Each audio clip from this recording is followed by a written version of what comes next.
Hey guys, and welcome to Little Black Book 91. We are sitting down with Courtney from Ready to Love. Now, listen, audience members, I need you to behave today, okay? Behave, all right? I need you to be best behavior, okay? All right? We want to have a good conversation and we want to get to know Courtney outside of Ready to Love, as well as getting to ask her some hard-hitting questions on the show. Courtney, how you doing today? Hey y'all, what's going on? The chat is Mm. going crazy right now. Listen, they're going mad. They're here for you. They're here for you. I think they're here for you. Wow, listen, y'all, my cast is so deep right now in these chats. Oh my Mm. God, my cast showed up and showed love. We appreciate them. We Oh, appreciate them. I heard Cornelius was even in the chat, so I don't know. Cornelius is in here. I saw I heard he's Liba, praying, send some Carrie. prayers.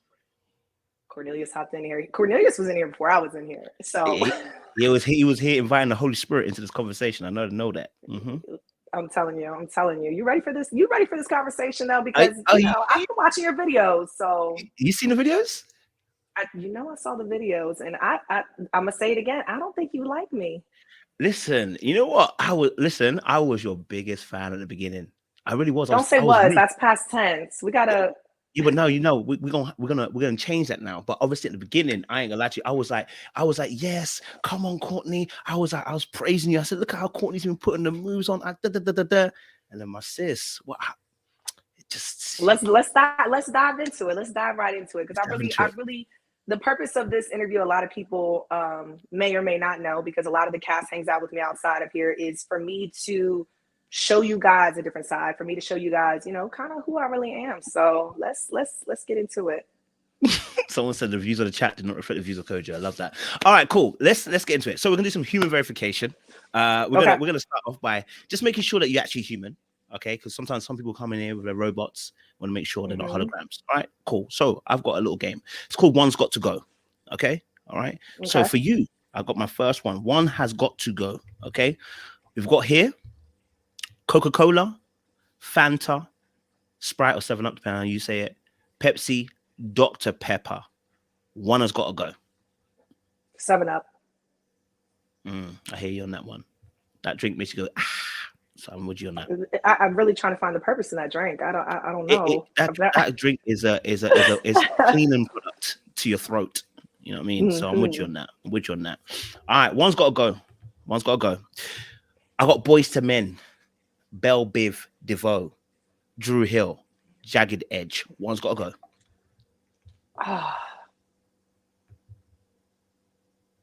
Bell. We'll go with Bell. We'll go with Bell. That You was go a Belle tough Biv one. DeVoe. Yeah, that was a tough Is one. that because they saying Yeah. "Girl, you poison"? Is that why? Is that why you get rid of them? Mm. Mm. That was a tough one though, because listen, that's my favorite type of music. I love some R&B slow jams. Okay. Okay. Throwback still. Okay. I got you. I got you. All right. Next one. SWV TLC Destiny's Child. One's got to go. Let's go SWV. I've been hearing that quite a bit, so I'm with you. I'm with you. This is the final one now. This is the one that I want to see where your mind's at. Aaliyah, Janet Jackson, Brandy, Mary J. Blige. One of them has got to go.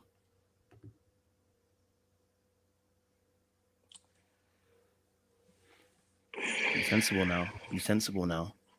Aaliyah, Janet Jackson, Mary J. Blige, or Brandy. Mm. The boy is mine. I was about to say that's my. You. Do I have to pick one? Seems to be confused. We'll go with Brandy. We'll Ha! go with Brandy. Y'all be doing my girl Brandy raw. Listen, Brandy, if you're watching I this know. one day, know that I don't ever pick you to be one that should be left out, okay?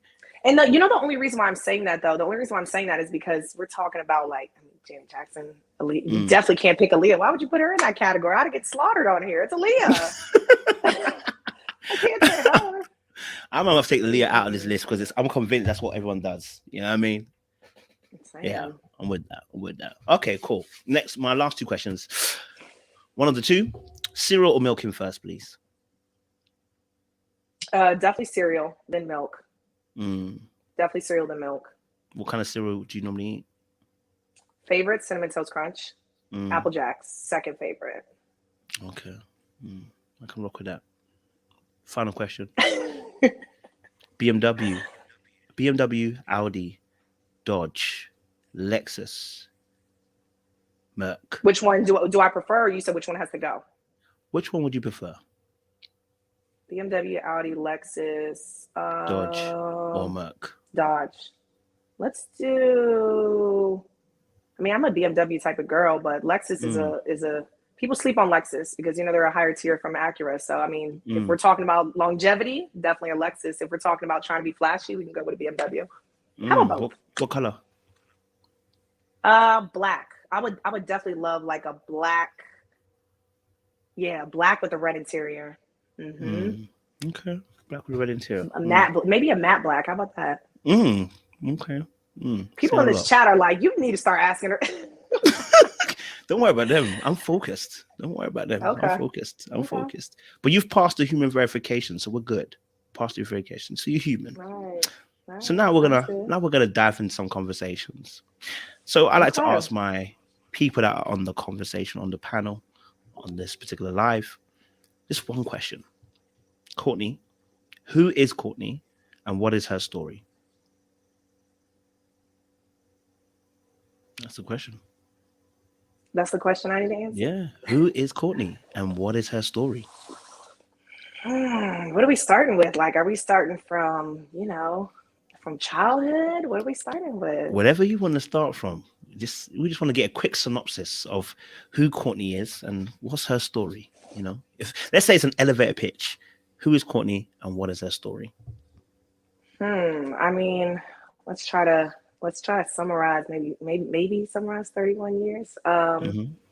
Born and raised in Maryland, right outside of, actually I was born on Andrews Air Force Base, grew up in PG County, so right outside of DC. I know that was a big question for a lot of people. A lot of people were asking, is the cast from DC? I'm from PG County. I grew up in a military background. Both my parents were in the military. My dad did 20 years. My mom did 32 years in the United States Army. She retired as a command sergeant major. Beautiful person, by the way. Let's see, grew up, I had a great childhood. I had a really good childhood. My father passed away when I was 5 years old, so I grew up with a single mom. I had a great childhood. I really did. I had a lot of love. I was surrounded by a great support group, stable environment. My mom, like I said, being raised by a single mom, a lot of people have this stigma against that, but my mom literally, she made sure there was a roof over her head, clothes on her back, food on the table. She definitely was a super mom. High school, college, went to Virginia State University. I saw someone in the chat talking about Virginia State University. So shout out to anybody that went there. I went to Virginia State University in 2008 to 12. Go Trojans, the best HBCU. After college, I got into business field. I went to college originally for nursing. A lot of people don't know that. I originally wanted to be an anesthesiologist, and I started going to school for it. And I was working at a restaurant, putting myself through school. And I was just trying to make a little side money, just like every other college kid. And I went from hostessing, serving, bartending, managing, general managing, went to corporate all through college. And I just kind of moved through. So I was still doing nursing, but I was good at business. And that's kind of what I'm doing now. I'm still doing business, So that's where I'm at. That's kind of like a little quick summary without taking up too much. Hey, no, you gave us plenty to work with. I mean, I like to ask this question as well. I mean, before I go deep, if I was to talk to your friends, right, what would be the 5 things they say about Courtney? What would be 5 things you think they would say about Courtney? I'm thinking of 5 of my closest friends right now that know me to a T. If I had to talk to, Calvin, he calls me Cookie. Cookie because I have a very hard exterior, but I'm extremely sensitive on the inside. I don't know anybody that eats hard cookies all the way through, but I have a very soft inside. I'm very sensitive. I cry. I'm emotional at that part. So he calls me Cookie because of that. If I had to talk to the twins, I have identical twin best friends. They would say that I'm very assertive, but I'm also very loving. They would be like, Courtney just wants the best for everybody. She's, I'm very misjudged a lot of times. I think based off of what people see, I think based off of what people kind of get, you know, first impressions are everything. And sometimes people don't give the best first impressions. And I totally understand that. If I had to talk to, I'm gonna say my mom would say that I am independent.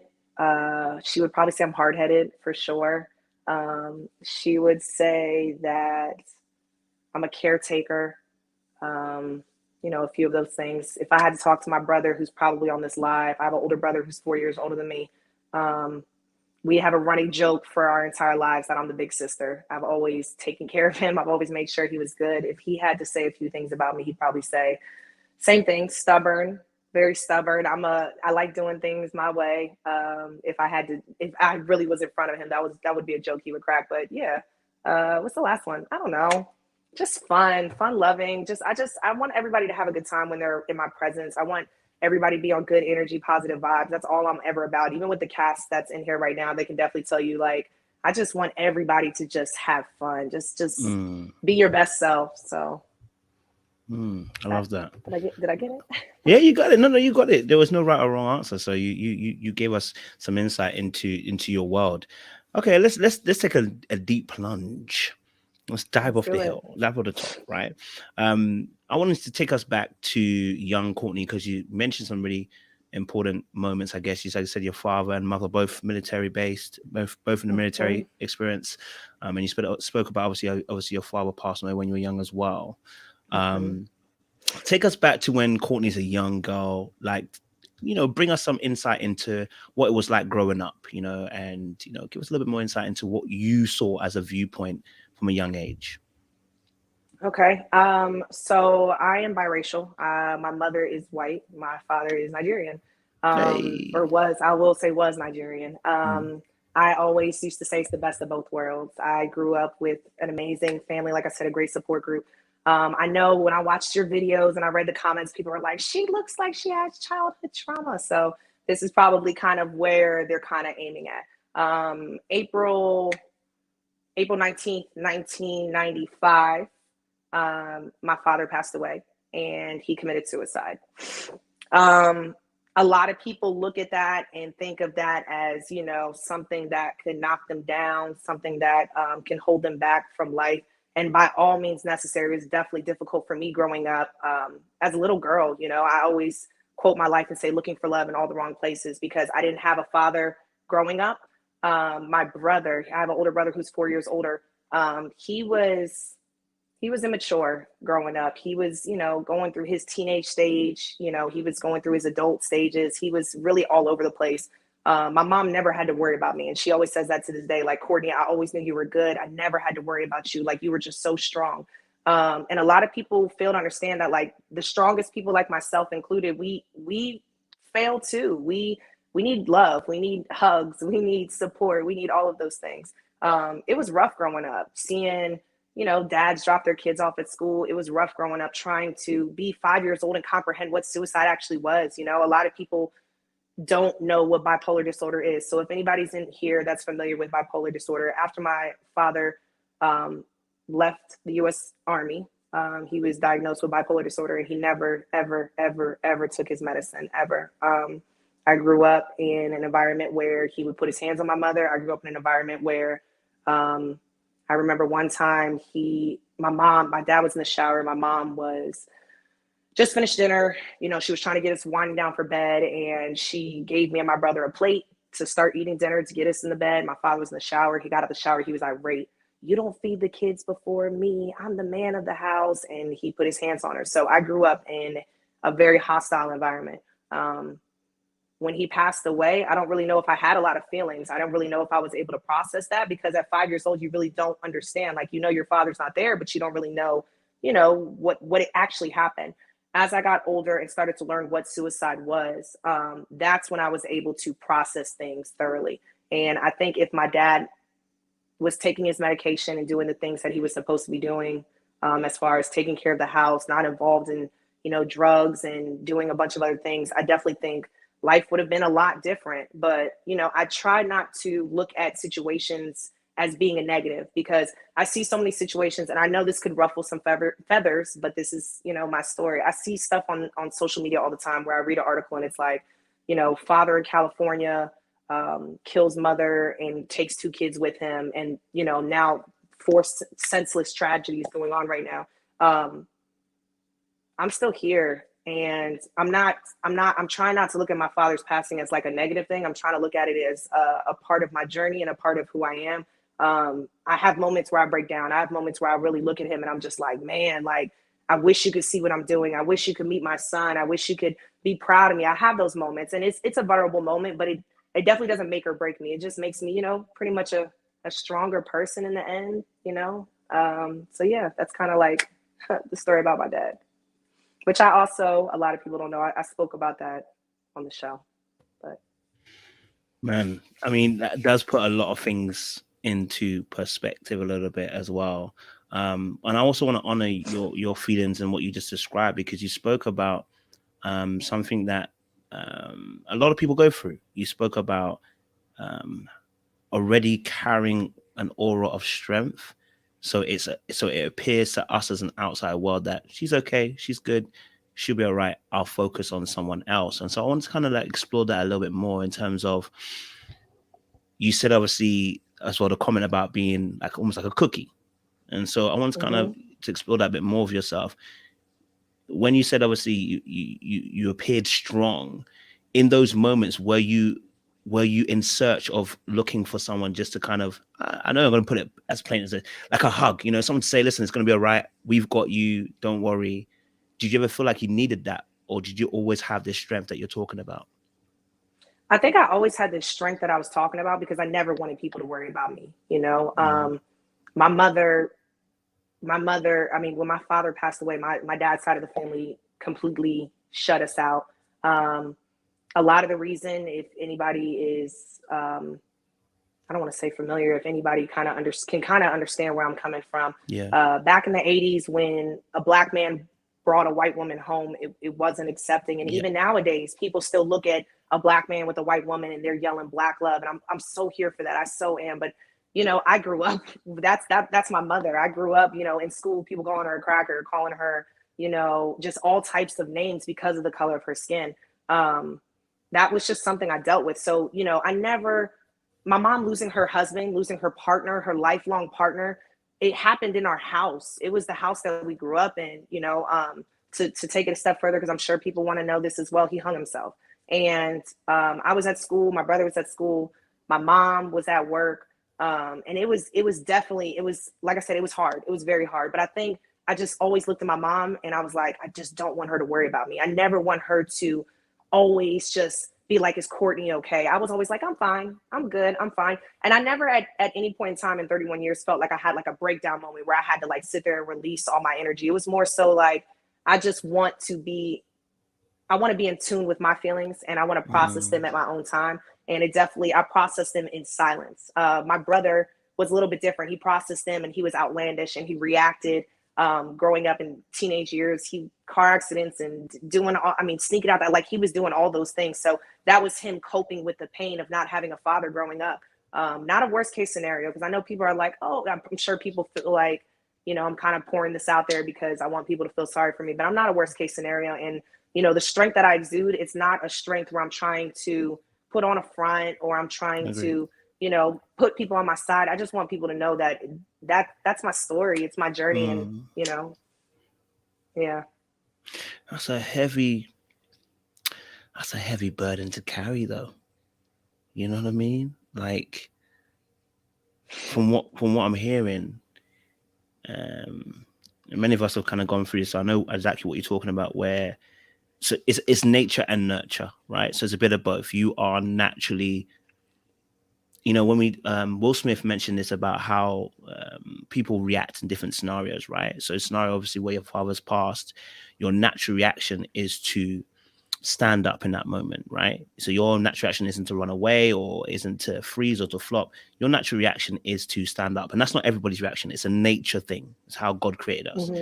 Your natural reaction caused you not only to say, I don't want my mom to worry about me, but also put you in a position where you actually became, like you said, almost a parent to your brother. So actually what happens, and maybe you can kind of chime in a little bit here as well, is that, as you said, you had to process your pain in silence. isn't that difficult? If you look back at it now, was it difficult to be able to do that? You know, almost becoming a second parent to your brother, and then having to process what you're kind of going through on your own, in a sense, and doing that in your own space. I think so. I read this story a few months ago, and it actually kind of resonates with my life a little bit. Mm. I read this story one time where it talked about an alcoholic father had two sons, and growing up, one son looked at his father, and people looked at him and said, "Hey, you know, I became an alcoholic because that's what I saw growing up. I saw my father being an alcoholic." The other son said, "I didn't become an alcoholic because I saw my father growing up." So two opposite ends of the spectrum. One son saw the father and was just like him, and the other son saw the father and was like, "I don't want to be like him." Me and my brother are like that. I looked at my father. My father was dealing with drugs. He was, you know, messing with alcohol. He was doing all these things. I looked at my father and I was like, I don't want to be like him. I don't want to be like him. I don't, you know, even the stories that I hear about him, I never wanted to be like that. My brother, he fumbled a lot, and I, you know, obviously don't want to put his business out there because I know Of a lot of course. people on here probably know him as well. But he definitely took that pain, and he, you know, he started drinking. He started kind of drowning himself in his sorrows. And when I used to talk to him, like, "Why are you so upset?" He's like, you know, obviously because our father. So just kind of two opposite ends of the spectrum. Mm. If that kind of makes sense. I don't Yeah. know. Yeah. No, that makes a lot of sense as well. So, and so this analogy is the cookie analogy. How do we get then to the soft, doughy center of Courtney then? Because, like you said, the outer is harder, it seems, and the inner is much more softer. How do we get to that point of Courtney then? Trust. I Mm. have to trust you wholeheartedly with everything. And that takes a lot of time because when they say guarded, when they say that I don't release a lot of information about myself, again, that's where the cookie comes from. I don't want people to feel sorry for me on this live. I don't want people to be like, "Oh, she had a rough childhood." Like, I have a story just like everybody else has a story, you know? In order for me to release what I've been through in life, and that's just one aspect. In order for me to release that, I have to trust you. Mm. I've been in relationships before where men might have used information, and I'm saying information like things that I've been through as something, as a negative thing. You know what I'm saying? Yeah. Like, I feel like vulnerability is so important. And when you're in a relationship, if someone shares with you things that they've been through, you don't ever in an argument want to throw that in their face because I Of couldn't course. control my father's passing, you know? My last boyfriend used to do that. We'd get into, like, let's say we'd get into a disagreement, and you know, he would throw things in my face that he knew would hurt me. He knew it would, you know, kind of crouch me down. He knew it would make me kind of be submissive. And that should never be the case in a situation. It should never be you taking somebody's story or someone's life journey and throwing it in their face and saying, "Well, this is the reason why you are." I always want to be around people that lift me higher. And I want to be around people that can just build on my strengths instead of my weaknesses. So super important, definitely important. But cookie, like I said, just gotta trust. It's trust is, they say, what do they say? Trust takes so long to build, but it takes seconds to break, right? Yes. One person can do one thing and all of a sudden you're never friends with them again. You know, your relationship, let's say a guy cheats on you or your wife steps out on you or whatever the case is, and all of a sudden the trust is no longer there. So for me, that trust just takes twice as long. I'm just like, Mm. I'm literally have to really get to know you. My girlfriends are the same way. I have girlfriends that I've known for a few years that still don't know a lot about me, and not in a bad way, but they don't know what I've been through Yeah. to understand the reason why I am who I am. So No, I get that yeah. makes a lot of sense. Um, yeah, that makes a lot of sense, and yeah, going through something like that, you know, and someone using that against you is palpable. It's a well, in truth, it's emotional abuse when someone does that. When they consistently do that to Hmm. you, and if you're Yeah. if you already take the time to if you already take time to trust people, that being done to you is going to totally destroy any trust that you have. That And you built. yeah, Hmm. yeah. Who would you Yep. say? Okay, who would you say? No, let me change that. Rephrase that. When do you feel the most protected?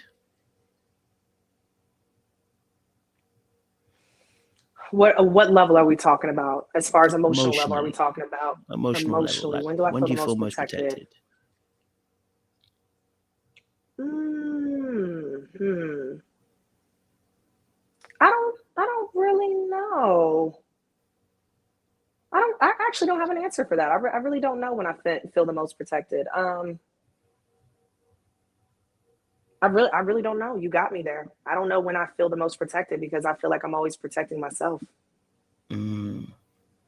So who's I don't covering know when you I then? feel. Who's covering you?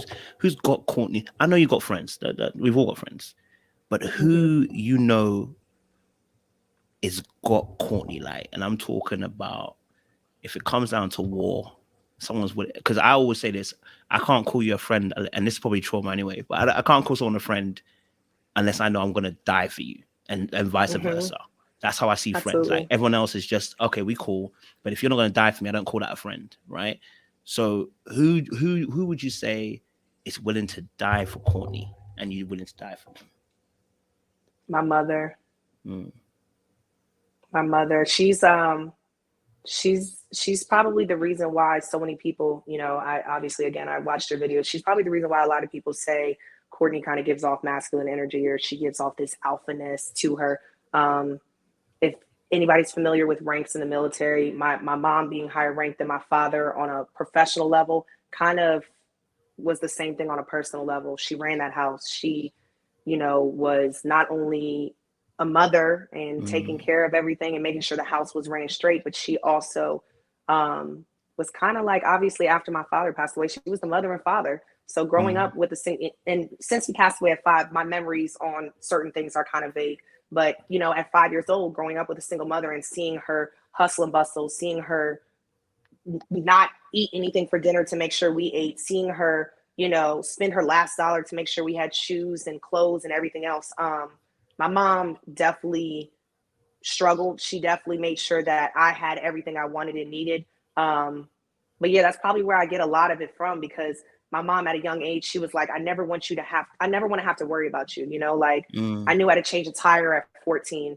My mom taught me, not a man, not my older brother. My mom taught me how to change a tire. My mom taught me how to check my oil. I had a really great credit score before I turned 18.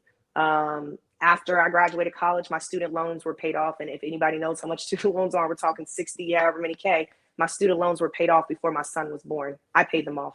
So it's just like, so I'm just giving a few examples. It's not no, that's me good. That's bragging. good. Don't look at it No, like no, that. no. I'm just giving a few examples. Like my mom just instilled in me certain values where she was like, I don't want to worry about you. I don't want you to have to ever want or need for anything. So that probably resonates with my relationships. That's probably where I get that dominance, that alphaness, because I'm like, my light's on, I'll go change it. Or, if something needs to get done, I'm not waiting on somebody to get it done because my mother did the same thing. She never waited for a man. And let's take it a step further. My mom remarried. I had a stepfather when I turned 7 years old, 7, 8 years old. My mom being the alpha woman, she married a submissive man. My stepfather never had a relationship with me. When I say he married my mom, he just married my Married your mom. He mom. didn't build a relationship. He just married her. And a lot of people don't understand, especially, and I shared this on the Ready to Love journey. I have a 3-year-old son, the most amazing son. We'll get into that another later on. But my fear of dating is making sure that my son doesn't have to go through what I went through growing up. My Mm, dad, my stepdad married my mom, but he didn't marry the kids, if that makes sense. He didn't take on that. He took on the label of a stepdad. He didn't come to any of my basketball games. He didn't help me drive a car. He didn't sit down with me and ask me how school was. He didn't, crossfire my boyfriends at the time and make sure and hold the gun out to the door. Like he wasn't there. He was physically there, but emotionally and mentally, he was not there. He was not ready to take on the role of allowing 2 kids to come into their life that have been through something tragically. So my fear in dating right now is making sure that my son doesn't have to go through what I went through. And, I talked about that on the show and I actually cried about that because I wish my stepfather could have really seen me and seen what I had to offer because I was constantly thinking something was wrong with me. Like this other man moved into the house. Hey, are you coming to my game on Friday? No. Okay. Hey, my car, no, he just didn't want to have a relationship with me. So dating, I don't want to say it's difficult, but I'm guarded in that sense. I want to make sure that if a man comes into my life, he knows it's a package deal. Like, if you love me, you got to love my son just as much. You got to be a part of his life just as much as you want to be a part of mine. So, yeah, I got that's the masculine energy, y'all. That's where I get it from. My mom to this day, I'm telling you, literally, my mom to this day, if I go to her house, she's cutting the grass and my stepfather's inside. Like, she's a doer. She will do everything she's a doer. That's just who she is. She's the type of person, professional and personal. If you want something done right, just do it yourself. She never asks for help. I'm telling you, will never ask for help. I could go to her house and my 58-year-old mother's climbing up in the attic. And I'm like, Mom, what do you need? Oh, I just got it. Mom, you're 50, like, no shade, but like, I'm here. Let me help you. Let me do things for you. And I get that from her. I'm just like her. Like, it's not something I'm proud of by no means. It definitely made me a stronger woman in the end. But that whole mentality of being a woman and not needing a man, it's something I'm working on, and I'm talking about on every level. So. No, I appreciate that. And I appreciate also you connecting dots. Because me, I gave you some hard reviews. I gave some hard reviews. I gave some hard reviews. With the boxing gloves. I put them on and I said, listen, we're gonna fight, we're gonna tussle. Because obviously we can't see all the ins and outs, but what you've told us has explained the energy that we was kind of seeing, right? But what's important is, like I said, you're connecting the dots and kind of seeing where each sort of things come from. I love that. I think that's a part of self-awareness, being able to connect dots. And that is actually the process of change when you're able to connect those dots. So I think for me, I'm also interested in just kind of, in the household, obviously, with, as you said, your mom's a great doer person now. Was there many moments of emotion? What I mean by that, was there many emotional moments that you could share in that? And this is not an indictment on your mom. Like I said, if you're talking about me seeing my mom cry, no. Were you able to connect emotionally? Were you able to share yourself emotionally with your mom? Oftentimes, yes, I was able to do that, but she wasn't.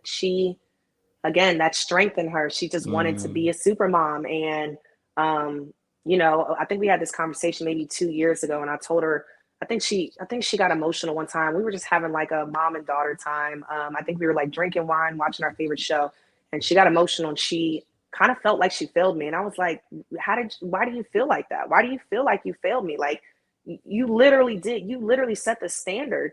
And she was like, I feel like you became so assertive that you almost became like me. And my mom's thing is like, she is so over the top, so over, independent, doesn't need a man type of mentality, that at times I think without her actually saying it, she doesn't want to die alone. Without actually saying it. This is an assumption.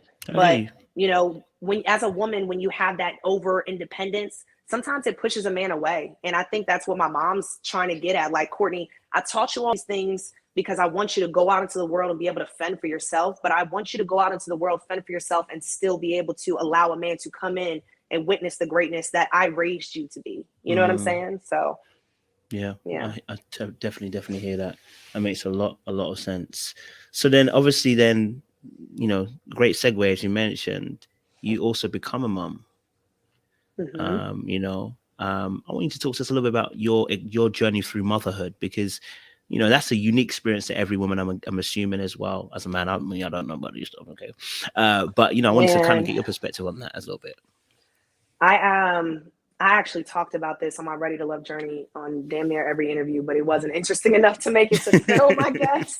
I am in the best hood in the world, and that is motherhood.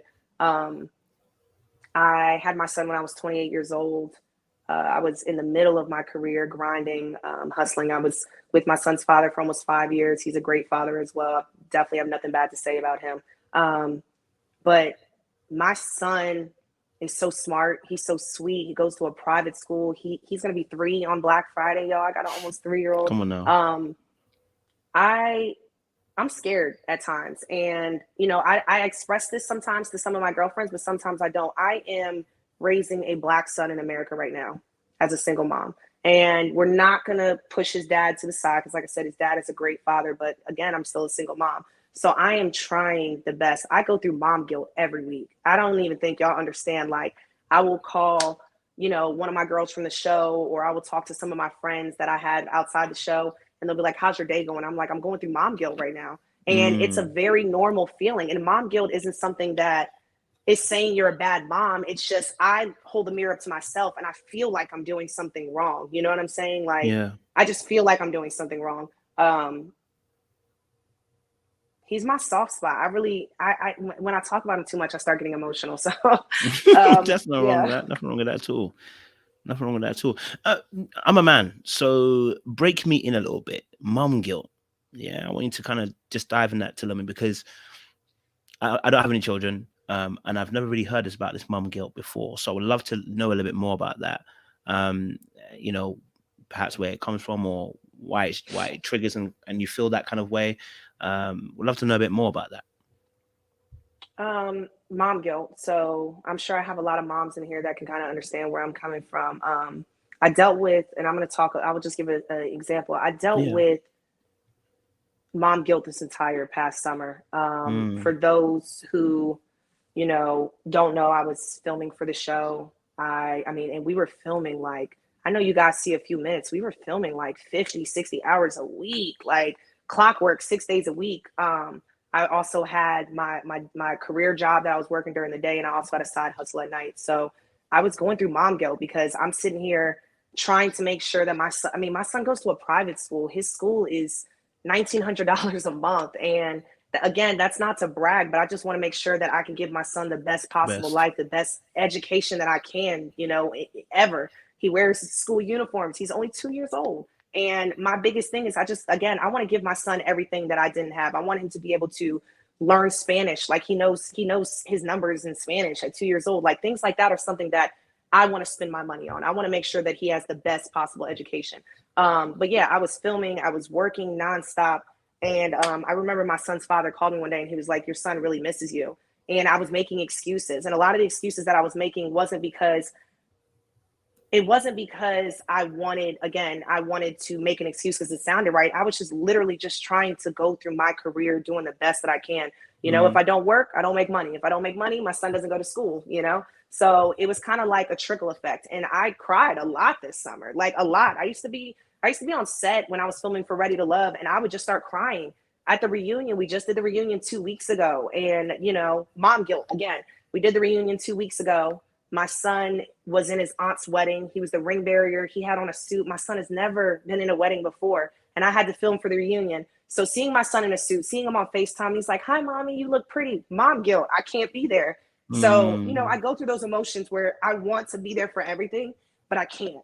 So, you know, I know some of my moms probably feel that way. I know I can't be at every single game. I know I can't buy him maybe the car that he wants. He might not be able to eat the finest foods in life, but mom guilt is like, I'm really trying. And we're so hard on ourselves. Women, we are so hard on ourselves. Moms, we're so hard on ourselves because we just want our kids to have the best of everything, you know? And it's not talking about the best foods or the best whatever. It's just, I want my son to feel loved. And as long as he feels loved, I'm happy. So yeah. Mom guilt. Okay, that's a good insight, man. And I appreciate you being vulnerable in that moment, because I think as a man, it really got me thinking. I was like, I think we often detach from stuff. So I think we don't have that necessarily always at pull, maybe. So just kind of hearing that is insightful to understand, you know, that women go through that. It's probably one of the first times I really heard that. So I've never heard the mom guilt. So I appreciate you sharing that as well. Appreciate sharing that. It's just being a caretaker, honestly. It's just being a caretaker. Like if you feel like you can't take care of your offspring, your little one to 100th degree, you know, you start to weigh, it weighs heavy on you. It does. Yeah. Okay. Well, I gotta ask, because I always ask the men. Go ahead. Without obviously blowing up your world. Why did the for you anyway? Why did the relationship with the father of your child not work out?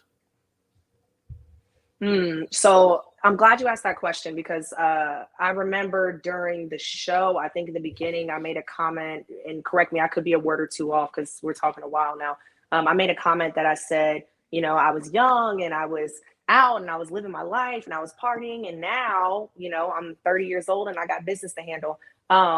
When I said that, you know, my son's father saw that and he was just like, you know, I feel like you wanted me. He goes, I feel like as a man, you were saying I still wanted the party girl. And what I was trying to say, whether they cut it off or not, what I was really trying to say is like, I got into like the nesting motherhood stage, you know, like everything was different. I couldn't just get up and go. I had to make sure my son was taken care of. I had to make sure he ate today. Like, I feel like I was thinking differently than he was. And I'm not going to say all fathers are like that. I'm sure I have some men in here that, you know, are going to feel indifferent about that. But like me as a mother and my son's father, we're talking particularly about our relationship. I don't think he understood that I wasn't like the old school mom, you know, like a lot of moms back in the day might have been staying at home. They're the stay-at-home mom, and then the fathers are going out to work. For me, I was just like my mom, you know, I was the mom that was handling business, but I was also working and I was in my career. I couldn't just get up and go. Like there was times where, you know, when our son was 1 year old, he'd want to get up and go on a Friday night. I'm like, I guess I'm staying home, you know, like I can't move the way I wanted to move. Nonetheless, I wanted to be a part of my son's life. And I wanted to make sure that, again, as a young baby, that I was there for every moment. I didn't want to miss anything. That was my first child. I wanted a son so bad. I wanted a boy so bad. You had no idea. I just knew I was destined to be a boy mom. Why did we break up? Towards the end of our relationship, I would say about the last 6 to 8 months of our relationship, things got really different. And when I say different, the honeymoon stage was already long gone. I think there was a lot of times where I felt misunderstood. There was a lot of times I didn't really feel supported. And I think as a man, he didn't really understand that. And he didn't take a step back to say, hey, let me try to be there for her. You know, he kind of stopped taking me on dates. He stopped complimenting me and telling me I was beautiful. I think he just got really comfortable. And in relationships on both sides, men and women, we have to make sure that we are constantly making our partner feel loved. Yeah. And I think it's important to also speak to your partner's love language. You know, I don't think my son's father really knew my love language, and I don't think he knew how to cater to that, because just because you like receiving gifts might not be me wanting to receive gifts. You know, you have to be able to cater to your partner's love language to make sure that they feel loved. I stayed in that relationship a lot longer just because, like a lot of moms and families, I wanted to keep my family together. I didn't want to raise a son alone. I didn't want my son to have to bounce from house to house and apartment to apartment. But the most important thing for me was to make sure that he saw his mommy happy. And, you know, I think there was one night he had said something to me about, and one of my triggers is when people speak on motherhood, because like I said, I'm so personal to that. I will cry at the drop of a dime just talking about it. I think one night he had kind of said something to me that was a little disrespectful. He was talking down to me. And I definitely suffered a lot of times and didn't even know I was suffering. My family saw it. My friends saw it. My girlfriends were like, you know, a lot of people just really didn't care for him because they were like, Courtney, you're not at your best. You're not at 100%. You're not shining the way you used to shine. I dealt with emotional abuse. I dealt with mental abuse. I dealt with verbal abuse. And a lot of people are like, I know people, some women have been in domestic, you know, violent relationships, but mental, emotional, and verbal abuse is just as bad. It's just as bad, y'all. I gained my pregnancy weight. I delivered my son at 189 pounds. When I left that relationship, I was 190 pounds. My son was 2 years old. I gained the same weight when I was in the hospital delivering my son. I gained that weight back because of depression, because I didn't feel worthy, because I didn't feel loved, because of that relationship, because he was constantly picking and picking out my flaws. And he never, as a man, was like, hey, let's build your business. Let's work on this. I constantly never felt good enough for him. And I had to understand that was just who he was as a person. And if anybody's familiar with narcissistic personality disorder, he's a narcissist. If there was something wrong, if he had to apologize, he would be quick to say, I'm sorry, but. And when you say I'm sorry, but, it's kind of a backhanded apology because you're not really sorry. You're just sorry at the time. And now you're about to put it back on me. He would place blame. He would call me out of my name. He would talk down to me. He would call my family and say negative things about me. It was a very emotionally, mentally, verbally abusive relationship. And it was definitely the time for me to go. I think the final straw for me was, one day he had said something to me.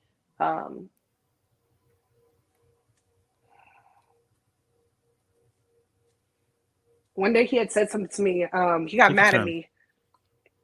Take your time. There's He no got rush. mad at Take me your one time. time, and he said that, you know, he calls it my son. He said, my son doesn't need his mother. My son would do better without you. And it was over the simplest thing. It really was. And I cried over that, because just the thought of not having my son in my life, just the thought that a man could literally look at a grown woman and say, your son doesn't need a mother, is just terrorizing. It's terrorizing to just even think about that. I got on the couch, he went to go take a shower, and I literally put my head down and I started crying. And my son comes over to me and he said, Mommy, you're too pretty to cry. Mommy's pretty, don't cry. And at that moment, I was like, my son has to see his mother happy. He has to see his mother happy. I packed my stuff up and I was out within a week. And once I left that relationship, I dropped all my pregnancy weight. I got back to being happy again. I got back to being the best possible mother I could be for my son. So, you know, there's little things along my life that kind of knocked me down, but kind of, I always say it kind of messed up my focus, but readjusted my lens. Like, I was able to focus onto what I needed to take care of. So yeah, for sure. That is not easy. That's not easy. Listen, let me let you grab a tissue first, and then we'll continue. I want you to just. Oh, I'm good. I'm good. Yeah, It was sure? it was a thug tear. It was a thug Yeah. tear. Okay. Cool. No worries. Just No worries. playing. No worries. Okay. No, I mean, this is insightful, and it's you know, again, you know, sorry you had to go through that and experience that as well. Because there's actually we've been talking about this quite a bit on the channel, emotional, verbal, and mental abuse, because it's much more different to physical abuse, right? Because there is no physical scars of when someone does this to you. But the mental manipulation that happens to you as an individual is crippling, and it's almost like being suffocated. You know what I mean? And the walls are closing in very, very slowly. Before you realize it, you're stuck and feeling like you're being crushed. But people can't see that, right? They can see maybe some parts of effects, like you said. People saw your light dimming and your energy changing, but that takes a while. You've probably suffered quite a bit up until that point. That's part where you've probably been broken, and you know what I mean? That's that point. But then things have already happened quite a bit. So, no, I'm appreciative that you shared that, because to go through that is very, very difficult. How was your general dating life been then? So aside, obviously, how long was that relationship that you were in previously then with the father of your kids? 4.5 years. 4.5 years. Yeah. Okay. So the rest of the dating phase, how was that like for you? Are we talking about before or after him? Either one, just a general date, just a general dating. Like, so how's it been? Let's say after him then. How's it been? It's been different, and a lot of the reason why is because I have a girlfriend who I'm going to keep her name out of. She is the type of person where she likes to hop from relationship to relationship. She doesn't like being alone. For me, in that relationship, had to take a step back before I even talked to anybody else. I had to heal, and I had to find beauty in the pain and say, although this relationship didn't work out, I have a beautiful son from that. And, you know, that's always got to be put on a pedestal. He's always number one. I also had to hold a mirror up. And a lot of people in relationships don't do that. A lot of people are quick to say, and I know I spoke on what he's done, but I also have to speak on what I've done. There's certain things that maybe I wasn't doing right. And there's certain things that maybe I could have done better, you know? That mirror will humble you real quick. When you look in the mirror and you look at your relationships, you look at your life, you can sit there and say, you know what did I do wrong? Where did I go wrong? And I'm not blaming myself for what he did to me. I'm just saying, as a human being, every day you're growing, every day you're evolving, every day you're finding new things about yourself and trying to be a better person. So how can I be a better person for the next man going forward? How do I make sure that I'm not repeating things that were not conducive to that relationship for the next man? How can I give 100% of who Courtney is to the next man? And, you know, definitely a healing pain. So how's the dating life? It's been different. It's been different because still guarded, you know, I've still been guarded. I've been guarded for majority of my life. I've been guarded even after this relationship. I don't hate him. My son's father, like I said, he's a great father to his son. He loves his son, you know, he's great at that. But yeah, it's been interesting. I'm taking it slow. I'm big on actions instead of words, because I know everyone has this running joke that Courtney has game, and I might have a little. I don't know, but I'm super big on actions. You know, I still have that mentality, and it's something I got to work on. You know, that my mom kind of passed on to me, is being able to do things on your own and having that independence. And it's a blessing and a curse. It's not really something to brag about. You need a man in life. You know, you need a partner. I don't want to say a man, but you need a partner in life to be able to build on your foundation. So yeah, I mean, it's interesting. I'm having fun, man. I'm dating in DC, just living my life. I hear that. What would you say then that Courtney's looking for then in a partner? Like, I always ask people this question, like, you should know what you need. Otherwise sit on the bench, because you're going to cause confusion for everybody around you. What does Courtney need in a relationship or from a partner? What does Courtney need? Like, what do you need in a partner to make it work long term? You know what's funny? The other interviews I did, I kind of made a statement and I said that I would love an alpha male, but in actuality, we wouldn't be compatible. And a lot of the reason why I say that is because I'm an alpha female by nature, by birth, by blood, however you want to call it. It's very difficult. I don't want to say to turn off, but it's difficult when it comes to dating, because I'm just such a doer, just like my mom. Someone that is calm, someone that is that speaks the life into me, someone that builds upon my weaknesses and wants to, you know, admire my strengths, someone that speaks my love language and wants to help me grow, wants to help me learn, wants to help me become a better woman, a better mother. I'm not 100% my best. I don't wake up every day and think that I like some people thought, oh, she thought she was going to be that girl or that she's hot shit. Never thought that. I never ever walked on set and felt like that. I've never treated my coworkers, my cast members like that. It's just my energy. Like, my natural born energy is just bubbly and vivacious and out there and outgoing and things like that. So knowing that I'm an extreme extrovert, someone that might be that's probably why me and Corey that's probably why me and Corey would have never got along, because we would have been trying to get attention to get, like, it would have been too much. So someone that's an introvert would be a perfect balance for me, because my life is on the go in DC. I'm constantly on the go, constantly moving. So someone that brings that peace, you know, and peace, you could be peace. I always say, my mom sent me this quote one time and I forgot how it was worded, but it was saying, peace doesn't mean to be in the midst of anything, but to be calm in your heart. And someone that, when my heart is full, when my heart is calm, when I just feel safe and protected, that's when I know I'm in love with someone. And that's when I know I'm good. You know, someone that really just makes Courtney feel 100% her best. Since dating, have you ever felt that feeling of that your heart is calm and quelled? Have you ever felt that feeling in all reality? I have been in love one time in my life that I know of. Another story, a part of my journey. I spoke about this on Ready to Love. July 5th, I'm really good at dates. July 5th, 2015. I probably got like the worst phone call I have ever. And it's kind of funny that I'm sharing this, because I was actually going to share this tomorrow on my Instagram. Since it's my son's birthday week, I'm very closed off and protective over him. I do not share him on social media. Kind of like how celebrities want to protect their kids. I don't want people to comment and say things. I'm not comparing myself to a celebrity. I just want to protect my son. That's it. I just keep him off. But since it's my son's birthday week, I've been sharing different things about him. Tomorrow I was going to post about this. July 5th, 2015, I probably got the worst phone call of my life. My boyfriend at the time, Jamarian Warren, he was born and raised in Minden, Louisiana, which is about 45 minutes, I believe, south of Shreveport, Louisiana.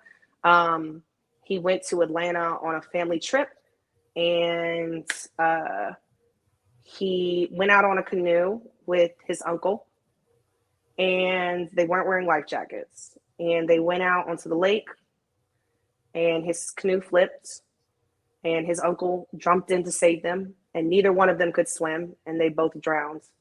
So I went to a double funeral. That was by far, even superseding my father's passing, the hardest thing I've ever had to deal with, ever. He was 27 years old, not wearing a life jacket, could not swim, and he drowned.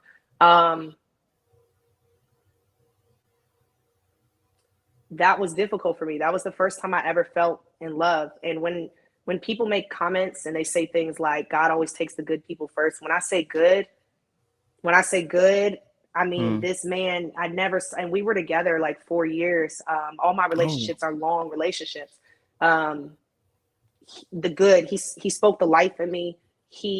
And I don't want to say I was submissive towards him, but he had that energy that made me get into my, being feminine and being girly and just allowing him to control. I mean, like, he took care of all of our bills. I think I met him when I was 19 and we dated for a couple years. I mean, my friends loved him. My mother loved him. He was a Southern gentleman for 4 years, every day, 4 years, opened my car door, paid every single bill, sent me flowers just because it was Tuesday. Like, and I know, again, I always talk about the bare minimum, but he did those things and he was in his 20s. He was only like 2 years older than me. So at 19 years old, a 21-year-old man being raised by a strong Black Southern woman, he knew how to treat a woman. He treated me like a queen. I've never felt a love like that. So, yeah, if that's what we're talking about, like that was the most beautiful love I've ever experienced. I've never experienced anything like that. So, when it comes to my next relationship or my future relationships, I would love to have a love like that. And I know that feeling.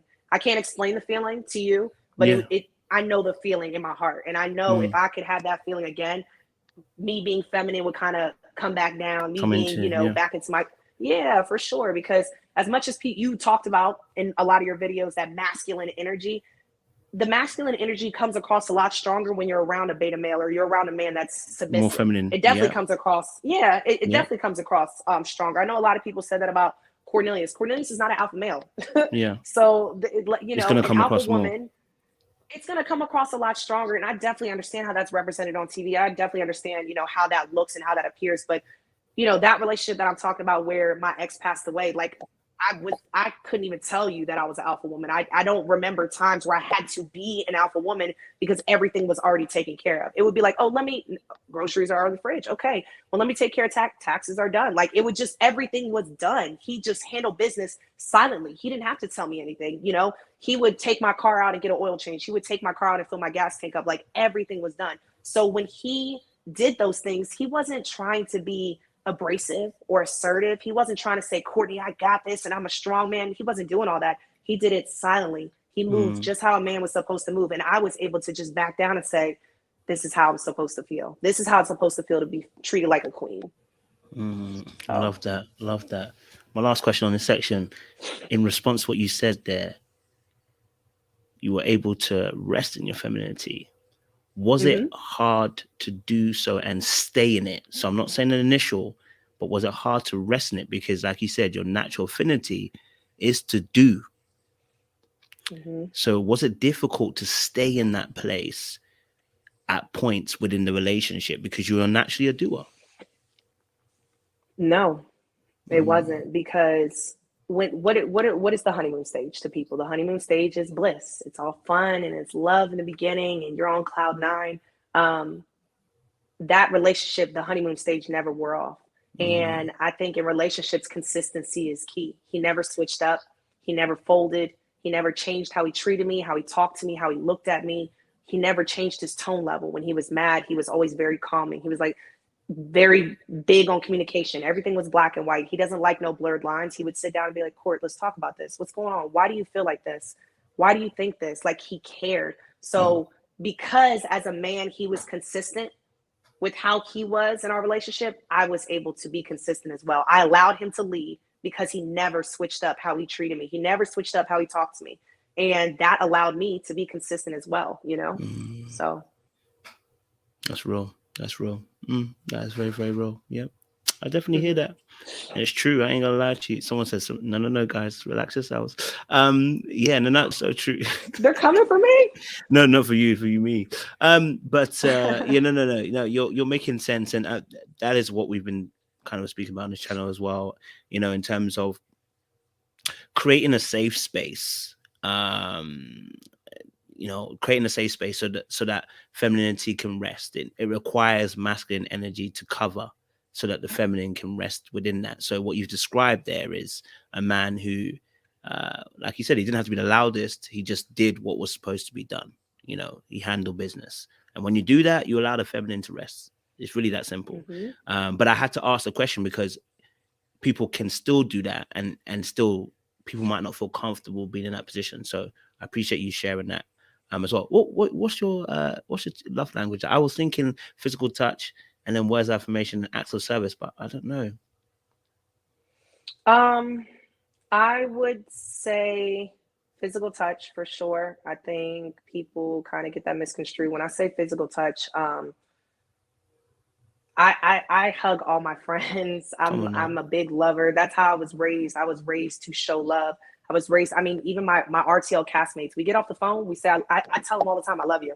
And I mean that. And the reason why I say that is because, you know, it doesn't have to be the longevity of a friendship to be, you know, feeling some kind of way. I genuinely love hard. This is the cookie in me that we were talking about earlier, like that hard exterior, but super sensitive on the inside.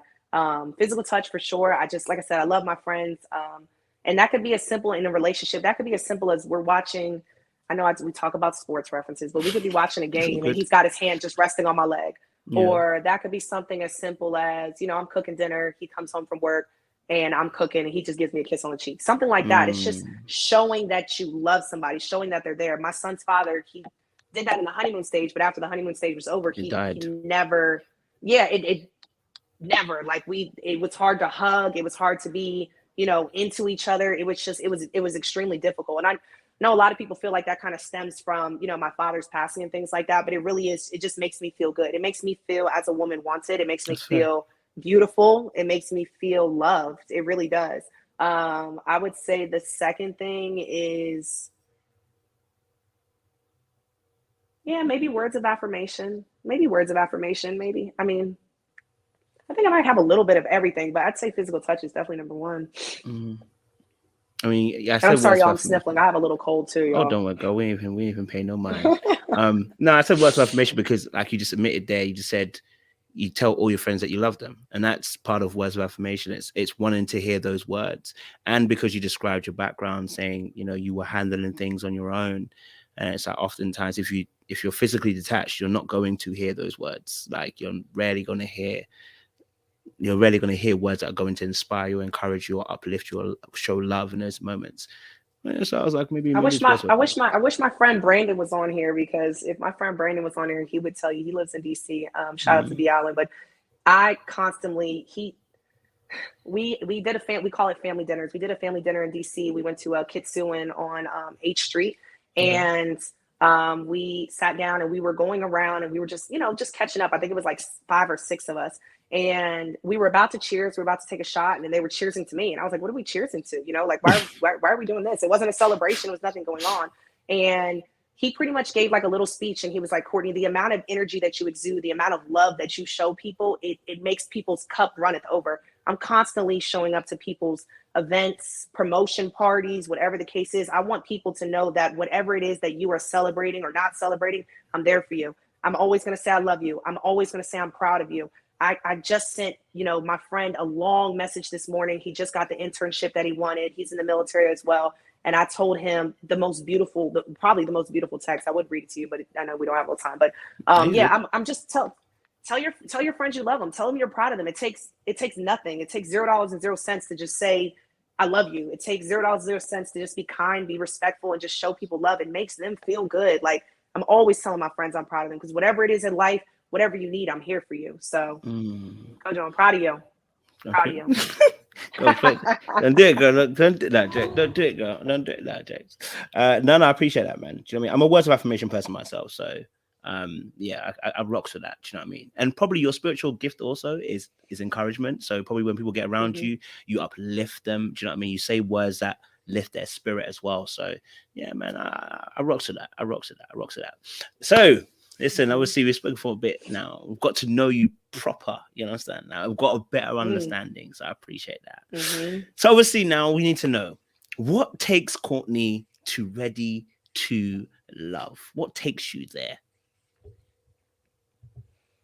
So honestly, my girlfriend encouraged me to try out for it. She thought I would be good at it. I was, like I said, I left my son's father October 2020, and then I think I tried out for it was not. I know a lot of people have this running joke where they get the cast from. This was not an easy process to get on. It was a lot of people that were signing on to this. I think it took us like 2 months to actually get onto the show. We had to submit health evaluations. We had to do multiple interviews with different producers and talent coordinators and this.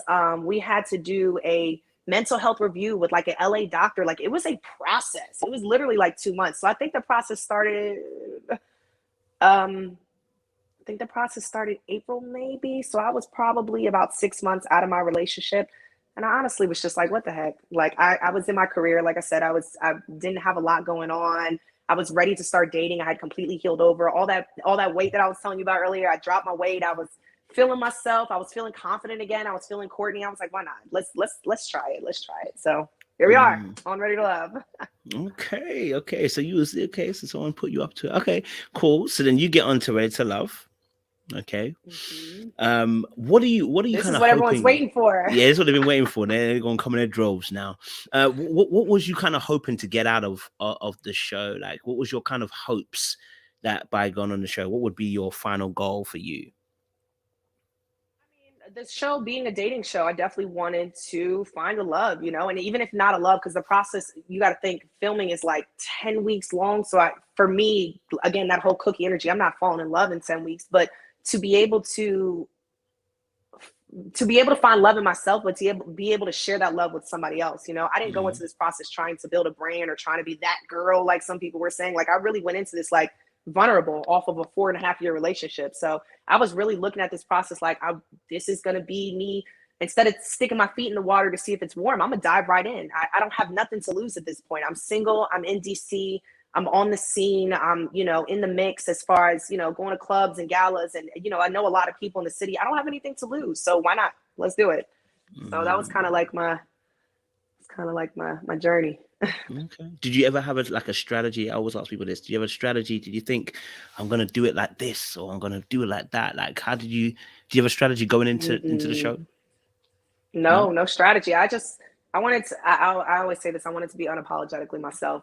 What you guys see in these clips, and I know people want to dive into this, and I know we're getting to it, but what you guys see in these 2 to 3 minute clips, again, we have been filming for 50 hours a week, 6 days a week. We have been filming and filming and filming and filming. And a lot of people are probably on this live seeing a different side of me. There's a lot of these things that I talked about. It just didn't make for good TV. It's not interesting, I guess. People don't want to watch it. So, yeah, I didn't have a strategy. I just wanted to be myself, and I wanted to just share all parts of me. If anybody's familiar with filming, they're going to show what they want to show. So that's what you guys got to see. So true that they will show what they want to show. And since we're talking about showing, who was the first person that caught your eye? Who was the first person that, you know, your eye was like, on first glance? You know, who took your eyes and, you know, took your interest? I spoke about this on another interview. I took a psychology class in college, and they say there's certain characteristic traits in a partner that kind of resemble your father or your mother. Like I spoke about this, you know, your mom can cook. So naturally, you're going to want to be with a woman that's a great cook. It's subliminal. It's not really like you're throwing it out there and saying, because my mom was like this. It's kind of subliminal. Like, you grew up with a mother that, you know, knew how to cook. So you want a woman that knows how to cook. You might have grown up with an African mother, and now you want an African woman. There's certain things subliminally. Yeah. So my father, I'm 5'10". My father was 6'4", 6'5", so tall. Okay. Dark, your skin complexion, beautiful skin. That's right. And handsome. He was very, very handsome. He was very charming. So that's my natural go-to. I love my brown brothers. I love my black brothers. I love my black men. So yeah, that's just it. So who are we talking about? Corey, of course. He's a good-looking brother. Physical attraction would be Corey. No, we're not going to deny that. Corey is a good-looking brother now. Like, when he has his mouth closed, he's a good-looking brother. And when he starts opening it, then we. I got Corey in training. Don't worry. We're gonna release him back out to the wild after we've trained together. So don't worry. So Corey was the first person you had that first glance with. After you start talking to the men in the mixer, who then is like during the mixer, who then is like, okay, I've spoken to you, I think maybe this could go somewhere? Like who was that for you? Cornelius for sure. What was about Cornelius that was, you know, attracting you, or at least making you interested in getting to know him a bit further? Cornelius is very charismatic. He's funny. He's fun to be around. You just really have a good time, and he's just charismatic. It's kind of like magnetic energy. You just kind of attract yourself to that person. He's attractive as well. He's got a great smile. He's got a nice body. He's got beautiful skin as well. So there were certain things about him that I liked. So yeah, Cornelius will be the second one. Okay, all right, cool. Okay, so I mean, we kind of knew that, Corey, Cornelius. Was there a connection that we didn't get to see? Was there a connection that we didn't get to see that you connected?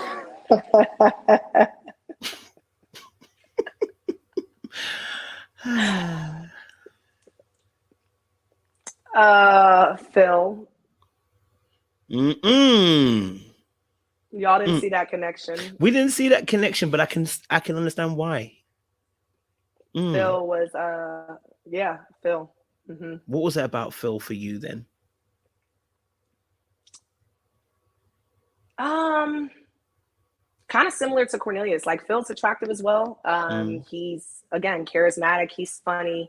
He likes to crack jokes. He laughs at my jokes. I think I'm pretty funny. I laugh at my own. I'm the person that's gonna laugh at my jokes. So he laughed at my jokes. He was big on complimenting, and I think that's super important. It's just making a woman feel good.